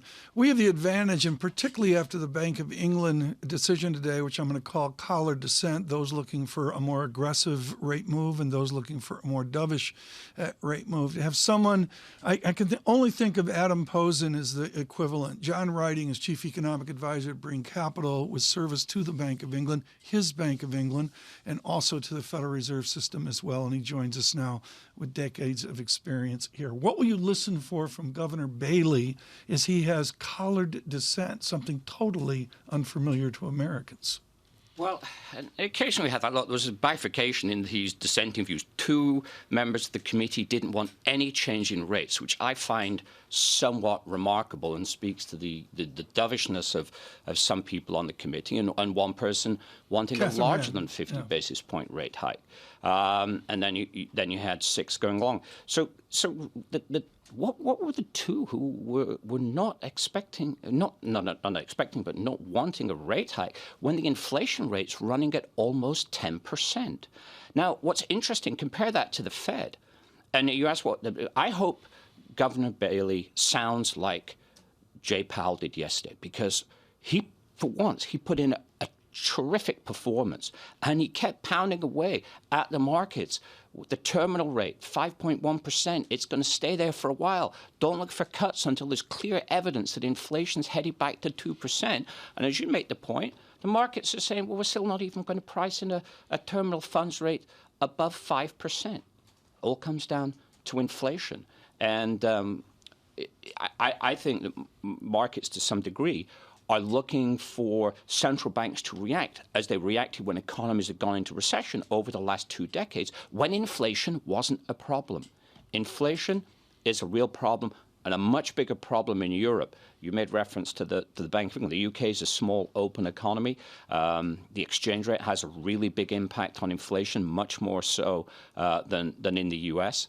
And of course, the bank also has to navigate. It'd be nice to get a little update on those troubles in the gilt market back in September, forced the Bank of England to begin easing again with temporary quantitative easing the day after they confirmed that they were going to start quantitative tightening the following week, and they had to abandon those plans. Well, John, let's unpack some of this, and let's start with the nature of the dissent on the BOE. The individuals that didn't think we should hike interest rates today, they believe in long and variable lags. They think that cumulatively over the last 12 months we've done enough already, and that's going to hit the economy next year. We're going to go into recession. They ultimately must believe that inflation is going to be on a downtrend. What would you say back to that? Well, let's use the language that the Fed has adopted. Policy needs to be not just restrictive, but sufficiently restrictive to get inflation down. And ask, is a 3.5% interest rate when inflation is at around 9.5% restrictive at all? Real interest rates adjusted for inflation are at negative 6% on the policy rate. And I don't know any economic theory that would say a negative 6% interest rate is a restrictive policy setting. So the message the Fed has shifted to, now they were late, but they continued easing through the inflation problem last year, but at least now they're getting that message out. And how have they done their messaging? They said, it's not a question just of how fast we raise rates. That's a lesser important question now. It's how high and how long are we going to keep it there? I think that Europe and the Bank of England are struggling with the how high. I think the Fed's largely got the message right. But then the next part of the message is going to be how long. And that's what the markets simply just don't believe. They believe that the recession is going to lead to lower inflation, and that's going to do the Fed's and Bank of England's and the ECB's job for them.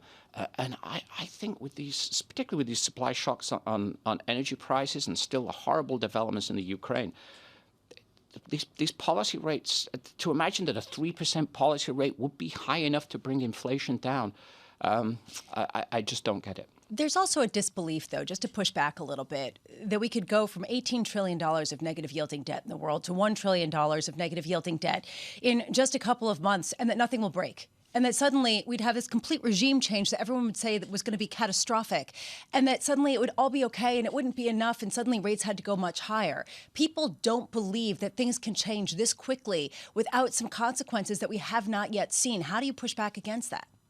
Well, you're actually right. I mean, something did break back in September, which was the gilt market.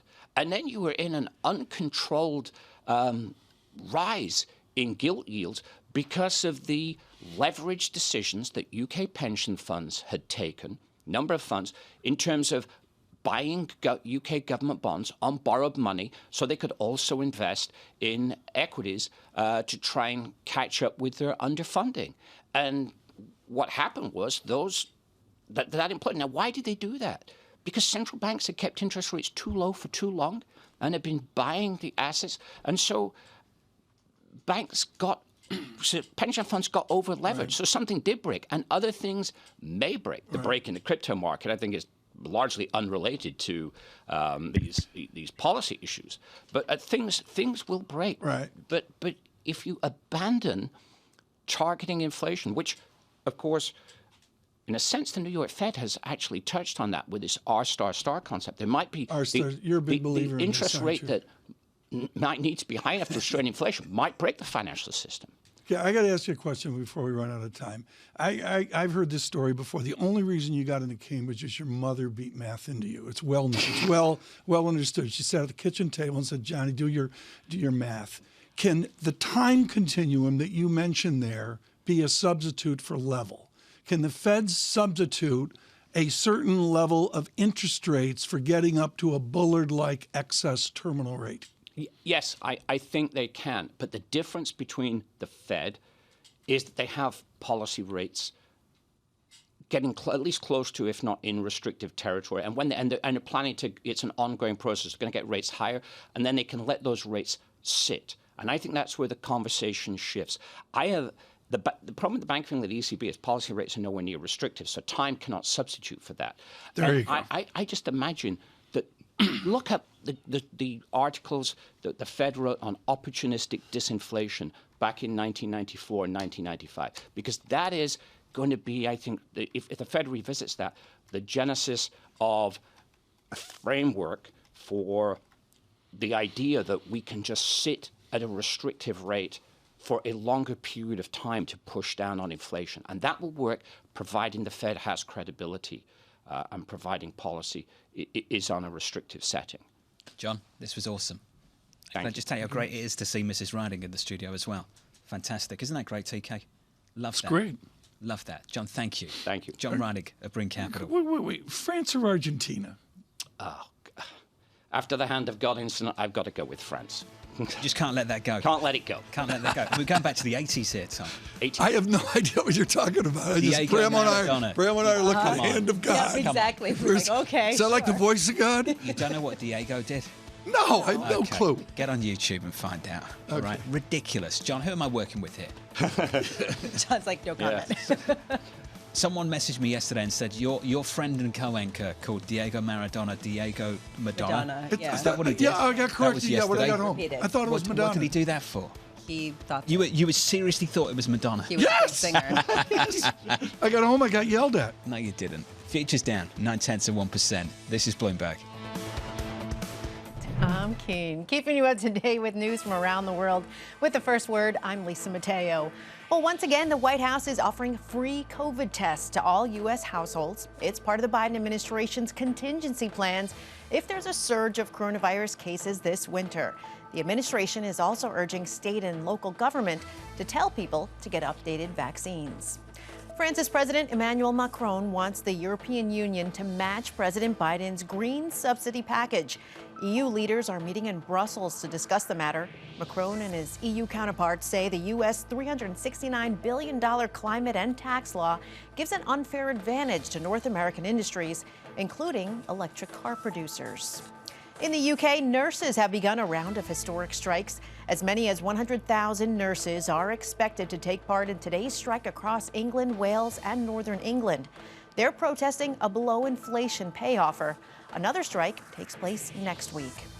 The U.S. Senate has voted unanimously to ban the popular Chinese video sharing app TikTok from all government-issued phones and devices. The bill now goes to the House. The FBI has said that China's government could use TikTok to control millions of users' data or software. And Citigroup will wind down its consumer banking business in China. That move is expected to affect about 1,200 employees there. The exit will include products such as deposits, mortgages, and investments. More than a year and a half ago, Citi announced plans to exit consumer franchises in 14 markets around the world. Global news 24 hours a day on air and on Bloomberg Quick Take. I'm Lisa Mateo. This is Bloomberg.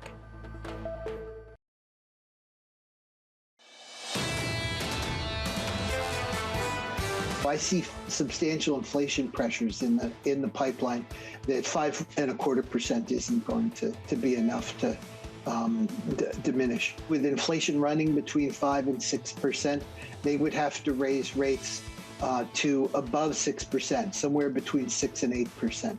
Jeffrey Lacker, the former president of the Richmond Fed, thinks there's upside risk to the terminal rate for this Federal Reserve going into 2023, and yet we're still pricing rate cuts in this market. From New York City, here's the price action. We're down 0.9 of 1% on the S&P. Adding to the losses of yesterday, we were down about 0.6 of 1% on the S&P 500.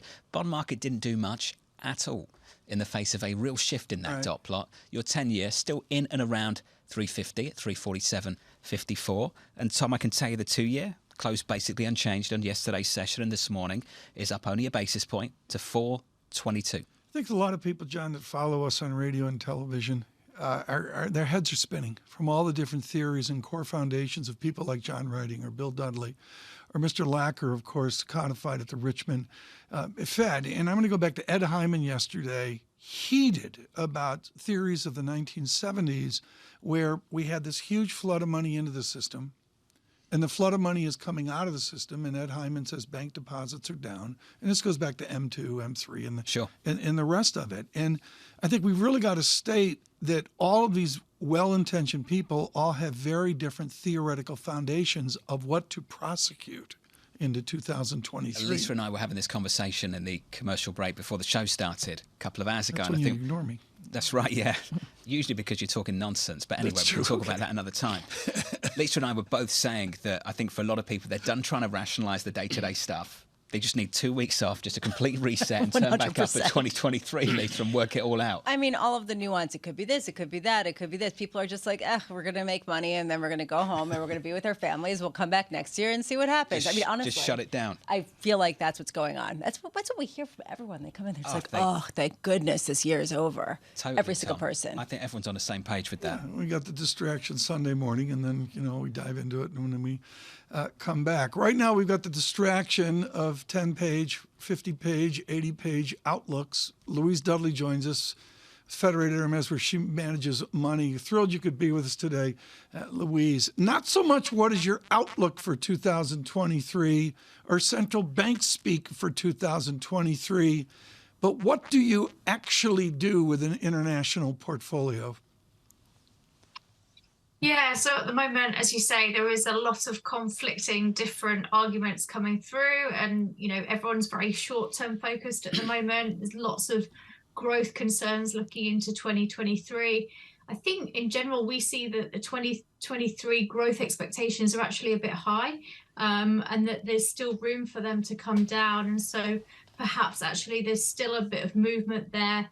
Around some of the growth areas selling off, some of the cyclical areas still coming back because actually they have re-rated a bit more. Do you follow the idea, particularly with your international perspective, that you are advantaged by a weak dollar?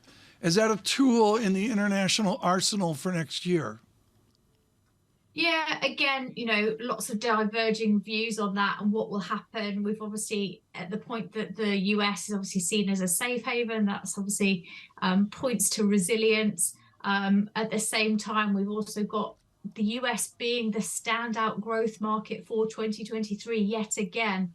And so those two kind of conflicting areas are going to be hard to play. But certainly people do see emerging markets is looking relatively cheap to where they've been. We do expect some of those markets to grow a bit more than we've seen in 2022, but a lot does depend on China and what happens. We've obviously seen the recent surge in infections.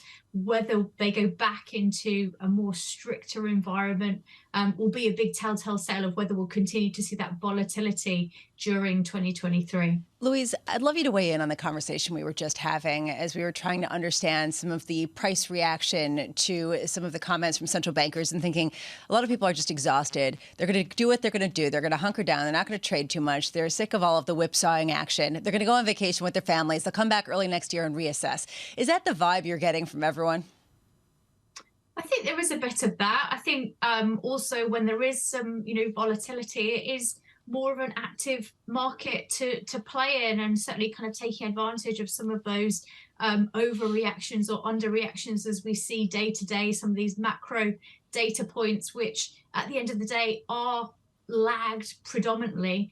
And so therefore kind of that forward-looking view is quite important. We can capitalize on that to build, conviction ideas going into next year. So actually, are you excited for the next couple of weeks as things calm down and trying to figure out what are you doubling down on? What are you looking to execute in everybody else's exhaustion? Yeah, again, it's that diversification. I think, we're definitely looking at the healthcare sector as a sector that we expect to do relatively well next year. And then also those names that we have that longer term conviction, particularly in the area of sustainability.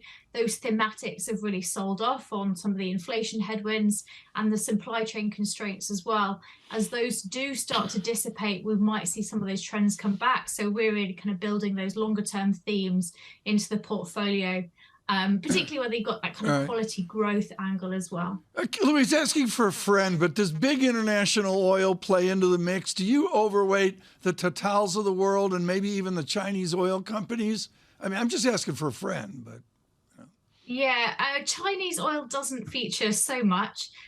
We've definitely looked for kind of high quality oil. We look for names that do have good transition plans, that we can see the cash flow generation that's coming through, the kind of the responsible players within the space. Right. So and then there are some portfolios that we avoid energy entirely, and that comes down to kind of investor preferences. Can you give me some stock symbols here? I'm kidding.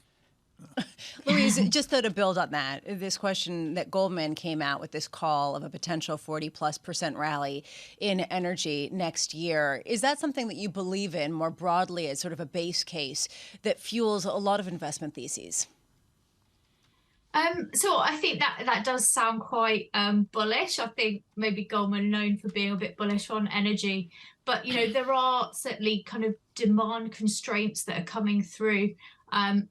It does depend a lot on what OPEC do. It does depend a lot on the US and how much they kind of rebuild their reserves that they've had. But actually, kind of going into next year, we expect maybe, a similar price environment to what we've seen this year.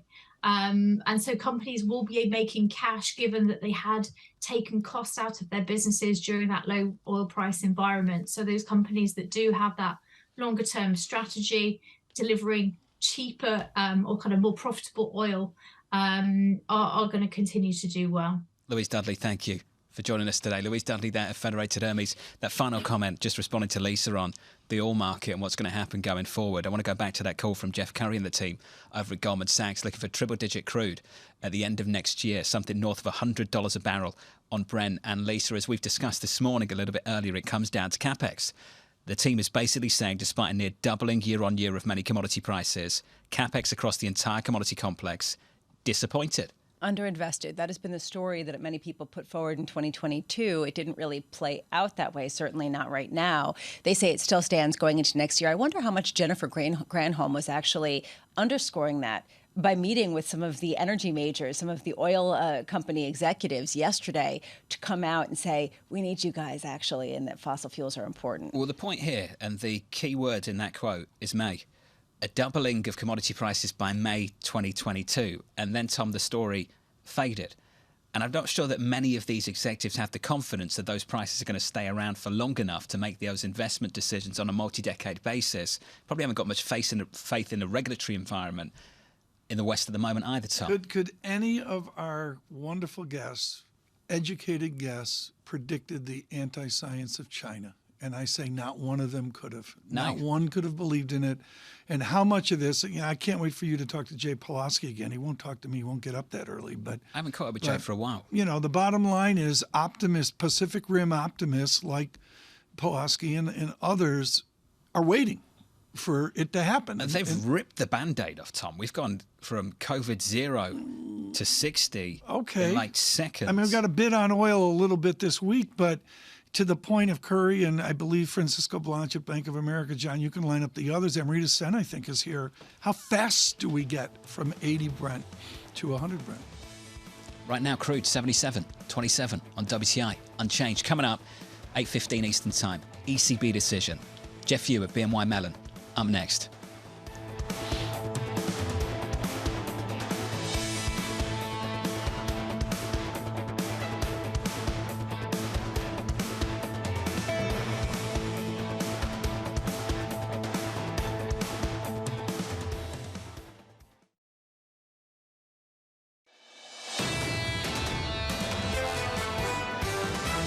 We have a 2% inflation goal, and we'll use our tools to get inflation back to 2%. They will march forward to 5 to 5.25 range, and maybe higher. I see substantial inflation pressures in the pipeline.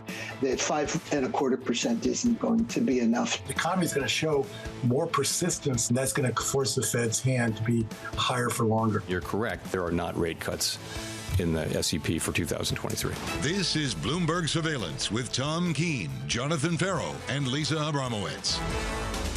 Good morning, everyone. Jonathan Ferro, Lisa Abramowicz, and Tom Keene on radio, on television. No, it's not just a central bank Thursday, a busy, busy day. And creeping up on us, a statement on the American economy, retail sales at 8:30. We're all central bank focused here. I've got to say, Tom, I completely missed that. Haven't even talked about it, have we? Retail sales, I mean, it's a state of the economy, and it does. I'm sorry, it filters into this raging debate of service sector inflation, X this, X that, what the chairman mentioned yesterday. Jobless claims coming up as well. So the Fed went 50 basis points. The Bank of England went 50 basis points. The ECB, Tom, in about 14 minutes, expected to go 50 basis points. But they're not the same. I'm in the camp where there's three different stories here, and I thought John Writing was absolutely brilliant here about the duration that you are up at these levels, and that's the new conversation into February 1's meeting. It's not just about the duration we stay at terminal. It's also about the inflation story right now. We'll get a final read of November inflation, CPI, in the Eurozone tomorrow morning, Tom.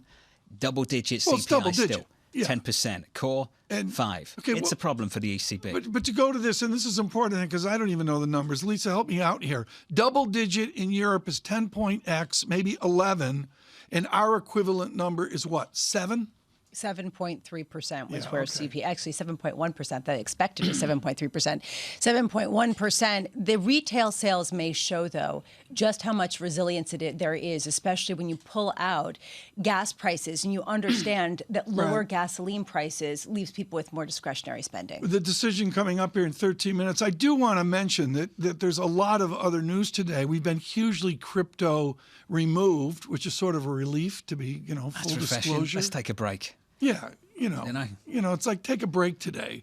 But I do want to thank Olga Karif at Bloomberg has a definitive story out on this morning. I'll get that out again on Twitter third time as well. Let's go back to ECB. You think Lagarde's going to mention crypto? I don't think so. I don't think so. She's got her plate full. I think that plate is more than full. Yeah. I think there's about 10 plates full.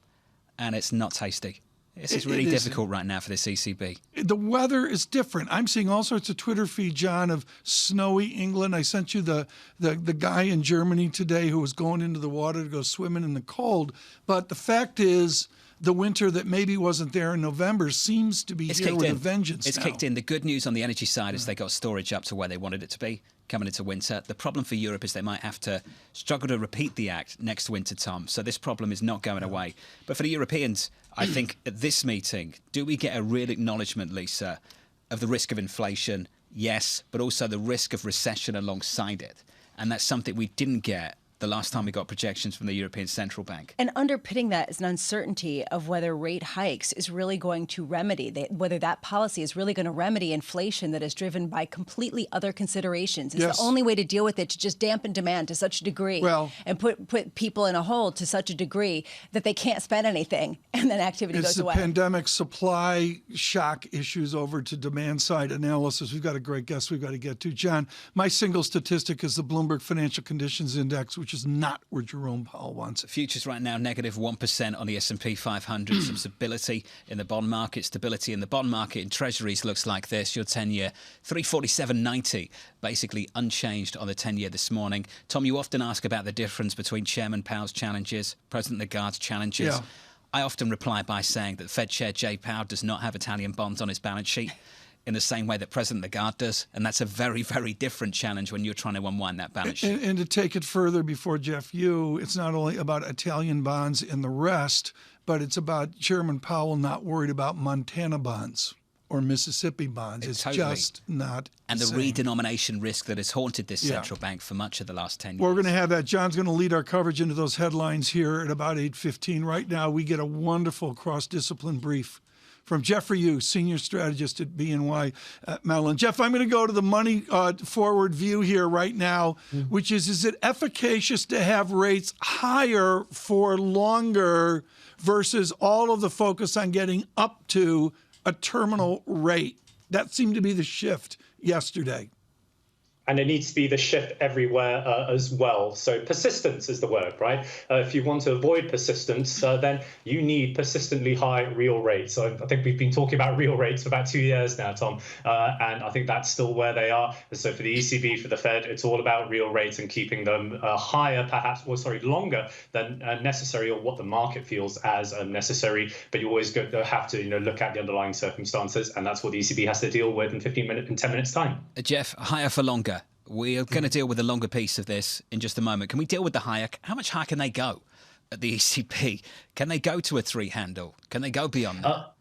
I think they can go beyond that because of the language has shifted, as you mentioned yourself. It's in a better growth scenario, you can go back to being inflation targeters rather than demand targeters, which is which would be a soft growth mandate, which back in the days of Duesenberg and Trichet, they would strongly stress that they didn't have. Draghi made it a bit more nuanced, and Lagarde has a difficult balancing act as well. But let's look at the scenarios right now. Yes, I agree. I think the baseline projection for growth needs to come down further from 0.9%, but it should be able to stay above zero. But the alternative scenarios, that has been revised sharply, from negative 1.7 to negative 0.9. They may be able to revise it further to negative 0.5 as well. But crucially, the inflation numbers, both the baseline and the downside, they're going to converge. We're looking at maybe 6.5% inflation next year. You've got to deal with it as an inflation targeter.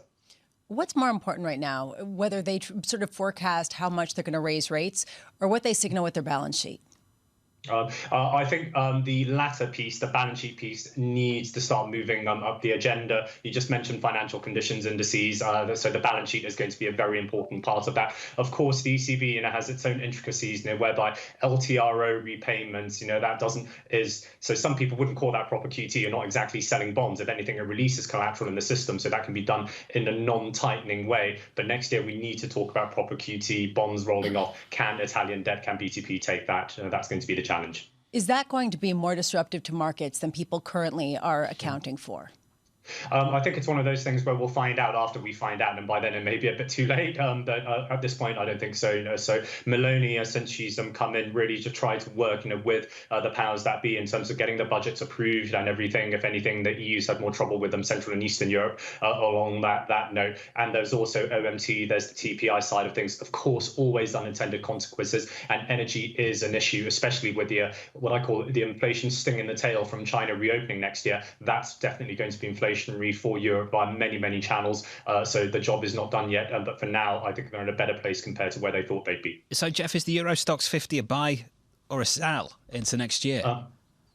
So all equities, I think markets are just so underpositioned, especially non-US equities. Right now, I look at iFlow, our positioning data, not a single global sector has been net bought, over the last 3 months, and only developed Asia and LATAM has been net bought on a regional basis. So just on mean reversion alone, Europe should be a buy. You should get re-rating, especially if that external demand side from China comes through. What if we start to hear earnings reports, from German engineering firms saying, wow, these orders are coming through and from China, we didn't expect that. Then the challenge is, where do you get the labor from? Where do you get the engineers to actually make the turbines and everything from? But that's kind of a not so bad problem to have, though they still need to manage inflation. So what are you buying, Jeff? London listed energy mining names, industrials listed in Germany. What's the buy? So if we look at the China reopening side, I think energy, we need to be careful. China's more on the base metal side. You look at iron ore, you look at Australia, the exposures there. So the miners, look at Chile, you look at some of the copper exposed names. For example, China's a coal-based economy ultimately. But in terms of industrial side, Japan, Europe, these are areas looking at, as I mentioned earlier, developed Asia. So Japan, Singapore, for example, where there's a high value add component into China, that is coming through as well. And if the data is going to continue to be weak, the weaker Chinese data right now, the stronger the stimulus on the fiscal side that we could have in March and April. And that really will be a boon for external demand for the major exporters. Germany's at the front of the queue. How much does that thesis get upended if natural gas prices surge? So, that would be contingent, on the war as well, whether things are managed there. So basically, you could have a situation where, so your top line sales actually doesn't improves because of the orders coming through, but your margins don't improve. So that talk of a margin bubble, that's probably not going to go away. Will we get the re-rating that we really want from China growing at 5.5%? I think that's where the challenge is going to be, if on the supply side, be it energy, be it labor, if that doesn't come down anytime soon. Jeff, quickly here, not your remit, but I'm going to go there. The elasticity call for 2023 is China returns oil to the moon. It just seems too simple. Can you buy triple-digit Brent crude simply based on a China recovery? No, because I don't think China recovery and oil, I don't think that transmission is direct at that point. As I mentioned, it's the metals where you're going to see the dial move up a bit more. China's over 50% still contingent upon coal as primary energy supply. So oil is probably going to be buffeted by the developed world, the industrial world, and how they're going to manage. So it's a secondary impact. I think there are energy, other commodities out there for us to look at. I think in Rio's, BHP's, those kind of companies, TK. Yeah. No, I think it's informative. Jeff, thank you, sir. Copper. As always, Jeff Yu of BNY Mellon. Do you think Jeff Yu does Chicago copper or London I'm copper? pretty sure Jeff does LME. Okay. I'm pretty After it confident looks of at the that. Dow. I was looking at Jeff Curry's call for copper a little bit earlier this morning. Haven't got the number in front of me, but I think it had a 10 handle, didn't it? It was something punchy from Jeff Curry and the team. Well, and the reason why is because also if you get some sort of stimulus when it comes to China, what does that mean in terms of a restart of building and the demand from all of these materials that really hasn't been there for quite a bit? This from Neil Dutter. Tom, this from Neil. He's watching? After yesterday's Fed day, up to 42 the viewers. BofE Global Financial Stress Index actually fell.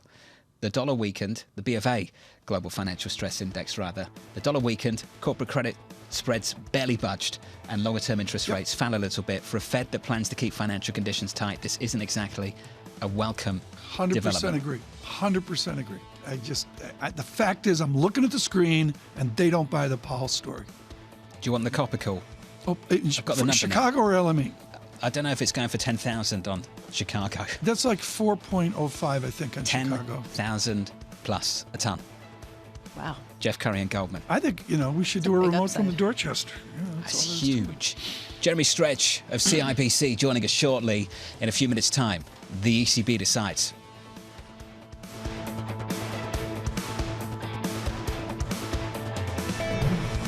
Keeping you up to date with news from around the world with the first word, I'm Lisa Mateo. The Bank of England has raised interest rates to a 14-year high in an attempt to tame sky-high inflation.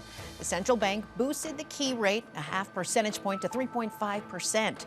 We'll hear from the European Central Bank just a few minutes from now.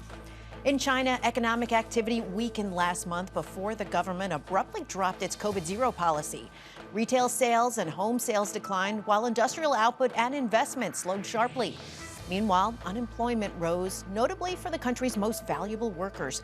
Disruptions are likely to grow as COVID infections surge. In the UK, nurses have begun a round of historic strikes. As many as 100,000 nurses are expected to take part in today's strike across England, Wales, and Northern Ireland. They're protesting a below-inflation pay offer. Another strike takes place next week. Executives at failed crypto exchange FTX used a mysterious account to help hide ballooning debts of its sister trading firm, Alameda Research. That's according to internal documents reviewed by Bloomberg News. The account bore the name of FTX's engineering director. And Elon Musk has sold another $3.6 billion of Tesla stock. Since last year, he's unloaded almost $40 billion worth. Musk's persistent selling after repeated assurances that he was done getting rid of Tesla stock shows that the pressure is rising on the finances of Twitter. Global news 24 hours a day on air and on Bloomberg Quick Take. I'm Lisa Mateo. This is Bloomberg.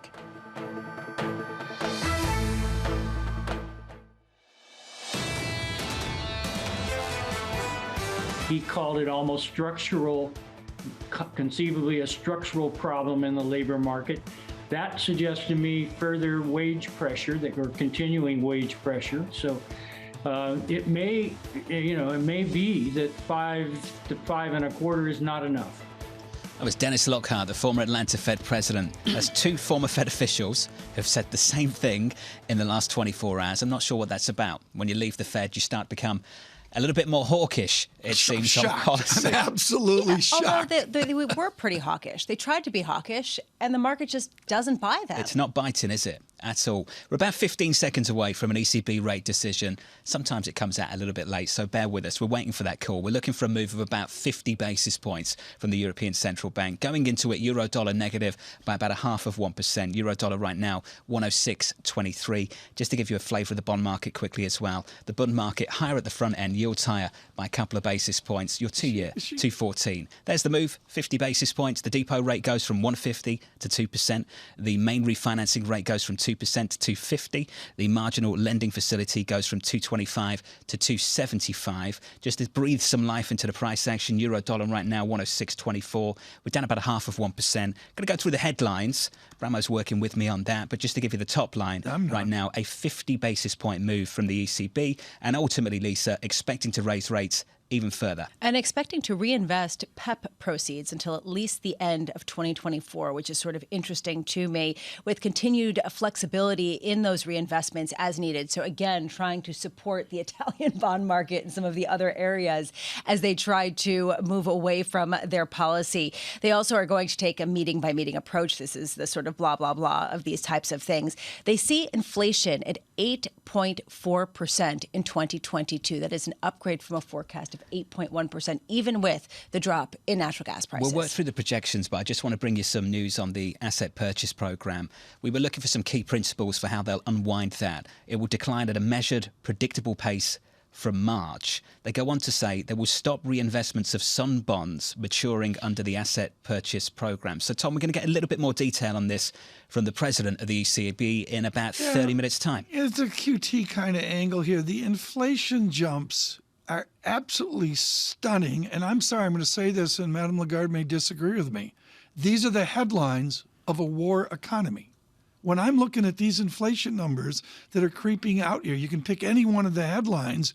These are substantial jumps, not to double-digit inflation, but to high single-digit recalibration. Look at that for guidance, Tom. The ECB rates still need to rise significantly, but at a steady pace. And Lisa mentioned the inflation forecast for next year. Go beyond 3.4%. In 24, the previous forecast was 2.3. They're at 2.3% in 25. Now, you're probably wondering, what use is that, 2025? I think it gives you some indication of how much work this ECB still thinks they need to do to get inflation, Lisa, anywhere near 2%. And that is over a long, long time horizon. This is much more dire than what we heard from the Fed yesterday. They see inflation coming down much more quickly than what the ECB is looking at. The idea of inflation ending next year at 6.3% versus a prior forecast of 5.5%. And then, as you say, down to 3.4%. This is not sufficient for what they want to see if they keep that 2% goal. So it suggests they have a lot more work to do, and it suggests they believe that rate hikes and the balance sheet roll-off is going to be the way to do it. GDP call for 23, 0.5%. Previous forecast, 0.9. There's more headlines coming through on the asset purchase program, so we'll work through that. I want to cross over to the ECB to catch up with Maria Tadeo for her take on this. Hey, Maria. Well, Jonathan, to me, this is a classic example of how the European Central Bank works. When you look at the rate hike, they went for 50 basis points. This morning, it was very clear, the mood, the animal spirits. It was the inclination for the 50 basis points. At one point, debated 75, but of course, they stuck with the 50. But to me, the real takeaway is that QT. It's early QT. Again, also that signal that more rate hikes will be needed and are to come. To me, it does seem that is the hawks of the steering wheel at this point. Maria Tadeo, we'll catch up with you a little bit later. Just opening the statement from the ECB and going further through it. There is a key paragraph on the asset purchase program, so allow me to bring you some more detail. I'll quote it verbatim. From the beginning of March 23 onwards, the asset purchase program portfolio will decline at a measured and predictable pace as the Eurosystem will not reinvest all of the principal payments from maturing securities. They go on to say the decline, Tom, will amount to 15 billion euros per month on average until the end of the second quarter of 23, and its subsequent pace will be determined over time. So, Tom, we've got a hint of QT, some detail on it for early next year, and you've got a 50 basis point hike from the European Central Bank and a signal they've got more work to do going into a decelerating economy and some sticky inflation. There are no textbooks that describe this. This is absolutely original monetary policy, and this goes back to Wim Duisenberg and the advent of this pre-Trichet as well. It's completely different structure. You know, I think of Nouriel, QE1, you know, Nouriel's voice, QE1, QE2. 2, 3, 4, yeah. Is this QE -1, QE -2 that we're dealing with here? The single headline, John, I see, and this will be good to get into Jeremy Stretch, head of G10 FX at CIBC, is what they do, which we don't do, is they go out 3 years to 2025, and there's a miraculous conception of inflation plunging. There's no other way to put it, from an 8 level down to a stunning 2.4%. That is optimism of a certain level. Jeremy Stretch, in all your years of central bank watching, can they get out near 3 years and look for an inflation, a disinflationary trend, as the ECB publishes today, or is that wishful thinking?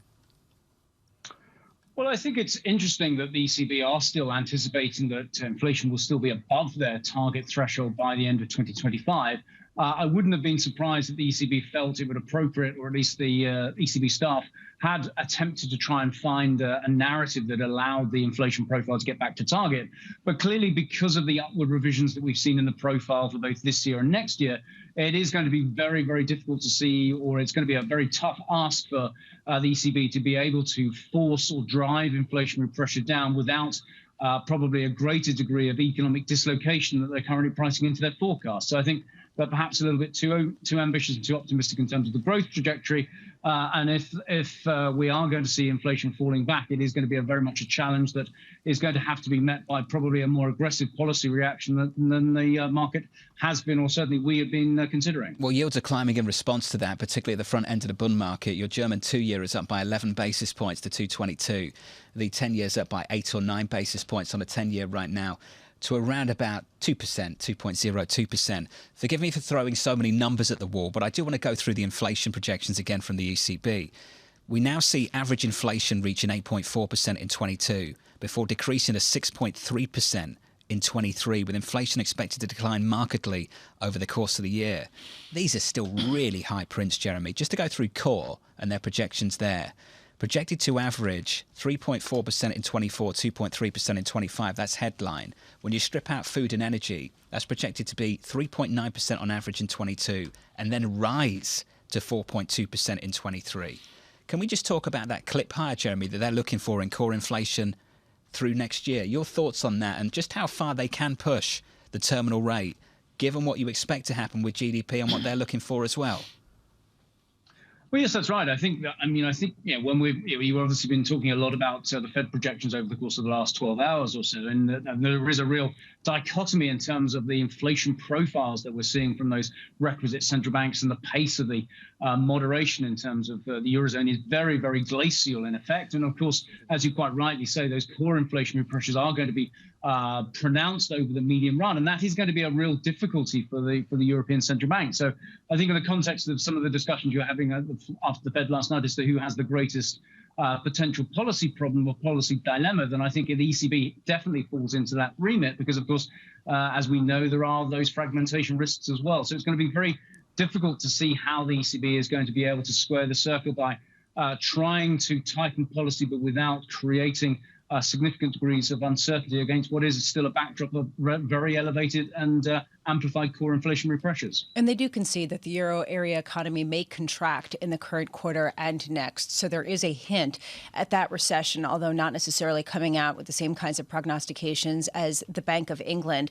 Also talking about food and underlying inflation, Jeremy, is the ECB, which I think was a lot more interesting in terms of the statement than the Federal Reserve, is the ECB just sort of getting ahead of what the Fed will have to deal with in recognizing a stickier inflation for a longer period that goes beyond what the markets are currently allowing for? Yes, I think that's true. I think we are going to see core inflation proving to be remarkably sticky. So yes, we can see headline inflationary pressures gradually easing if we are correct in assuming that those energy forward curves are correct. But core inflation in terms of service-driven inflation, I think, is going to be much more challenging to drive out of the system. And it may well be the case that we see many central banks facing difficulty to really squeeze core inflation back towards target thresholds over a 2-year forecast horizon. So in a sense, that's why it's still interesting that the ECB are still struggling to get back to their target threshold even in year 3. And that just underlines that inflationary pressures, I think, are going to be much more pronounced and stickier, particularly if we're going to see wage growth remaining relatively elevated because of still relatively tight labour markets, even if we're seeing a moderation in macro activity. What a challenge. Jeremy Stretcher, CIBC, thank you. Yesterday, the Federal Reserve projection for 2023 GDP 0.5. The ECB projection for 2023 0.5. To Lisa's point, an acknowledgement of perhaps a technical recession, so-called technical recession, whatever that means, contraction in the current quarter and the next quarter. They say it owes to the energy crisis, high uncertainty, weakening global economic activity and tighter financial conditions. And you're all going to love this at home because you've heard this a million times. According to the latest Eurosystem staff projections, a recession would be, guess what, Tom? Relatively short-lived and shallow. That's the projection from this ECB. The headlines here are so many. I hope that Lagarde addresses this. The comedy of their presumed inflation decline. I'm not going to say I've never seen it before, but it's right up there. It's stunning what they're looking for to get back to 2% inflation. I'd also note did they mention Ukraine in the headlines? I don't think so. Looking ahead to next year, the ECB cutting its growth forecast, hiking its inflation forecast, introducing QT, forecasting perhaps a technical recession, and signalling there's more work to do. The ECB news conference 20 minutes away.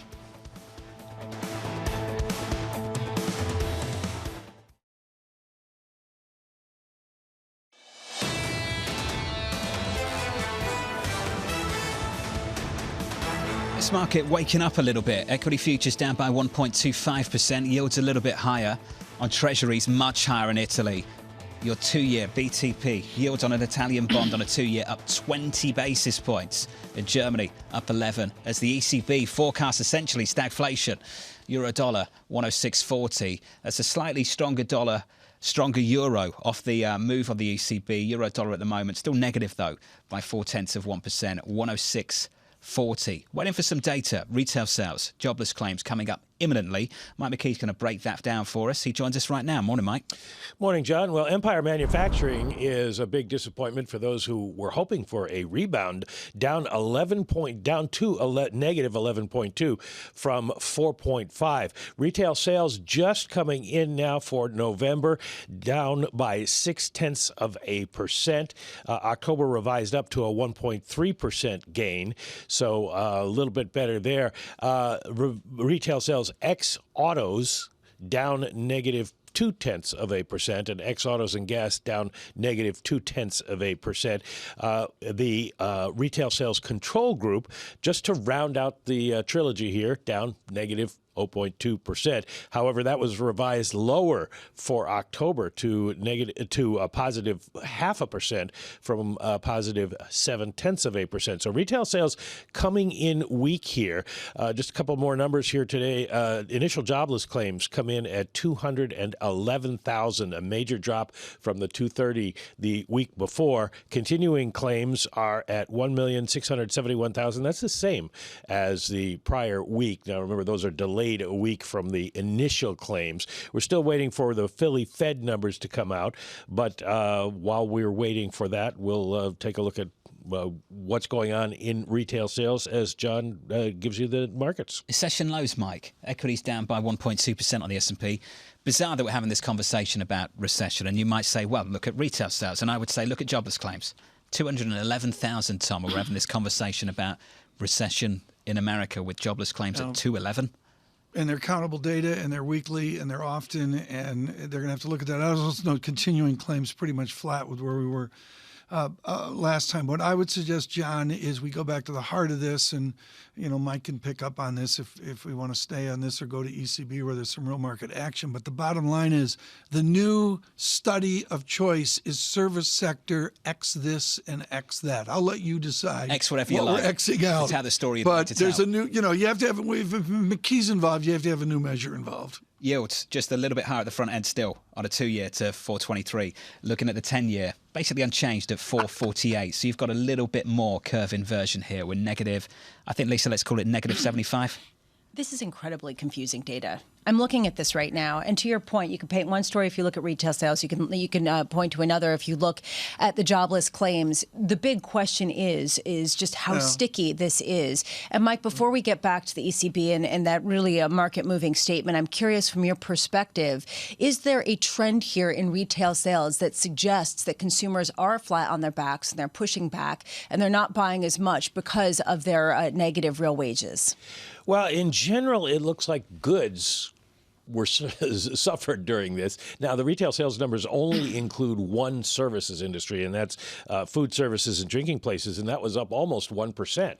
So people were spending on services. Now, the interesting thing about the retail sales is it's always heavily revised because it really only covers the first part of the month.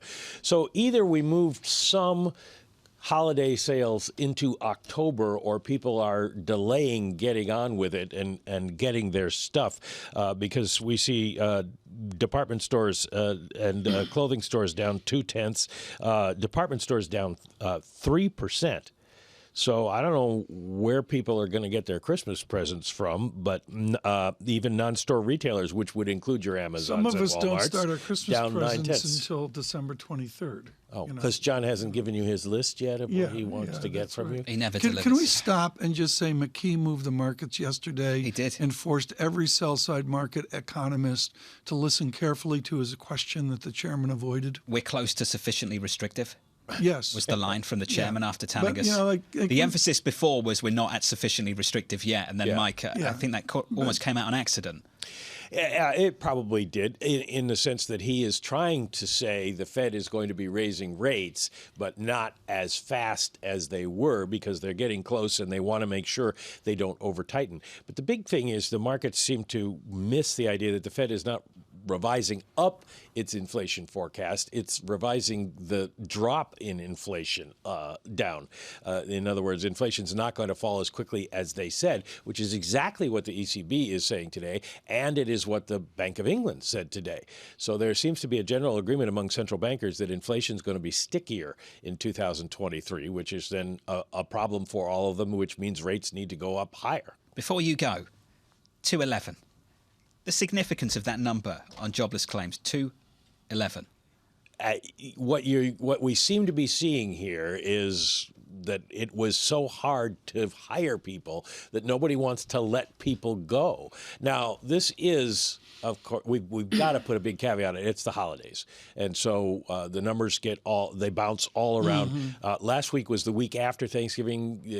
The Thanksgiving week, nobody goes and files because it's Thanksgiving. So then you get all that backup that comes back out. So I wouldn't pay a whole lot of attention to it other than in the general sense. The labor market is still strong, which is Jay Powell's, I don't know, call it complaint, but it's what he said is keeping things going. I think he's been very careful about his words around the labour market right now, rightly so. Mike McKee, great to catch up with you, sir. Mixed data.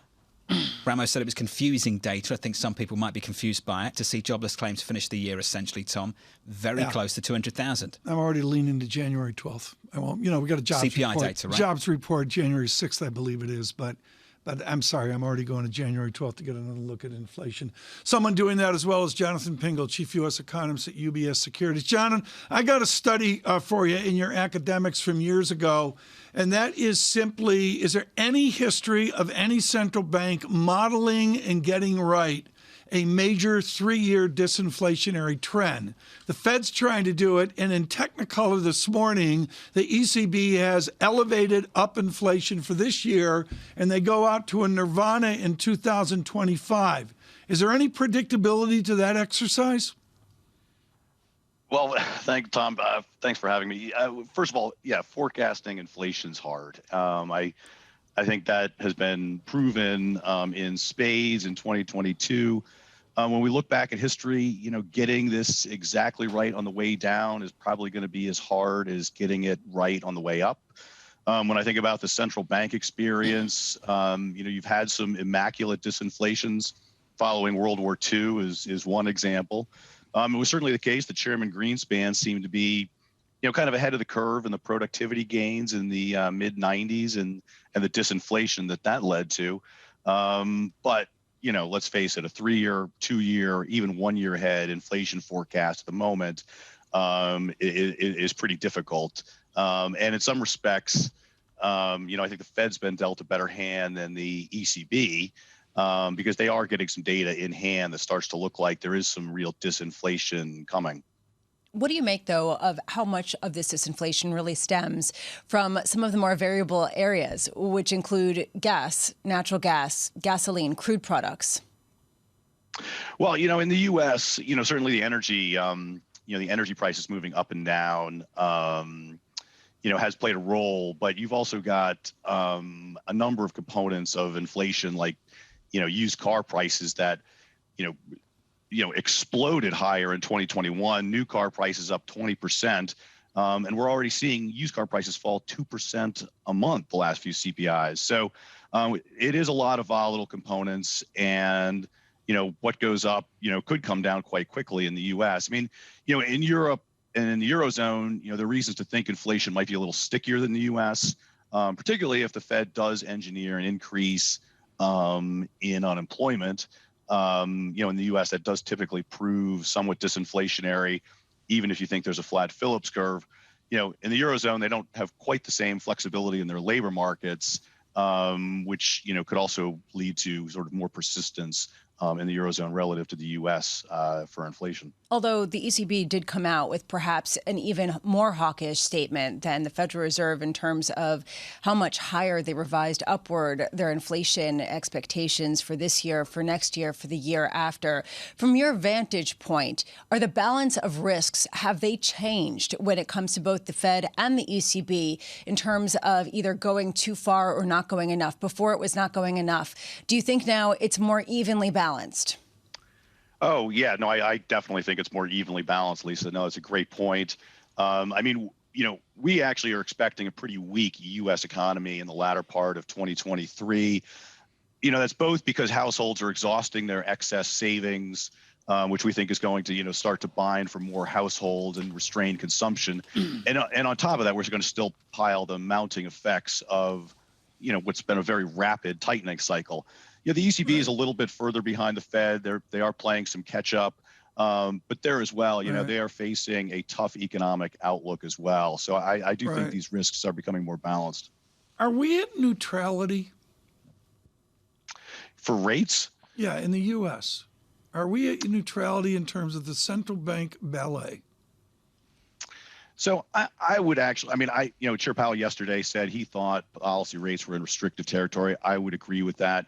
There's a pretty big margin of error for whether or not you're really at neutral or what. I don't mean to interrupt, but just because, Jonathan, just because of time, this is really important. What is the single variable of our mystery about that collar around neutrality? Is it inflation? Is it jobs? Is it GDP? Is it just we don't know? Well, we just don't know. It's also a longer run concept. There's a lot that goes into the neutral rate. It's our demographics, our productivity growth. Thank you. But it's, pinning it down in real time, as Chair Powell's explained, is going to be impossible. Can he come on again, an honest guest? That was great. Are you suggesting that the other guests are not? Yeah, I am. Jonathan, thank you. That was brilliant.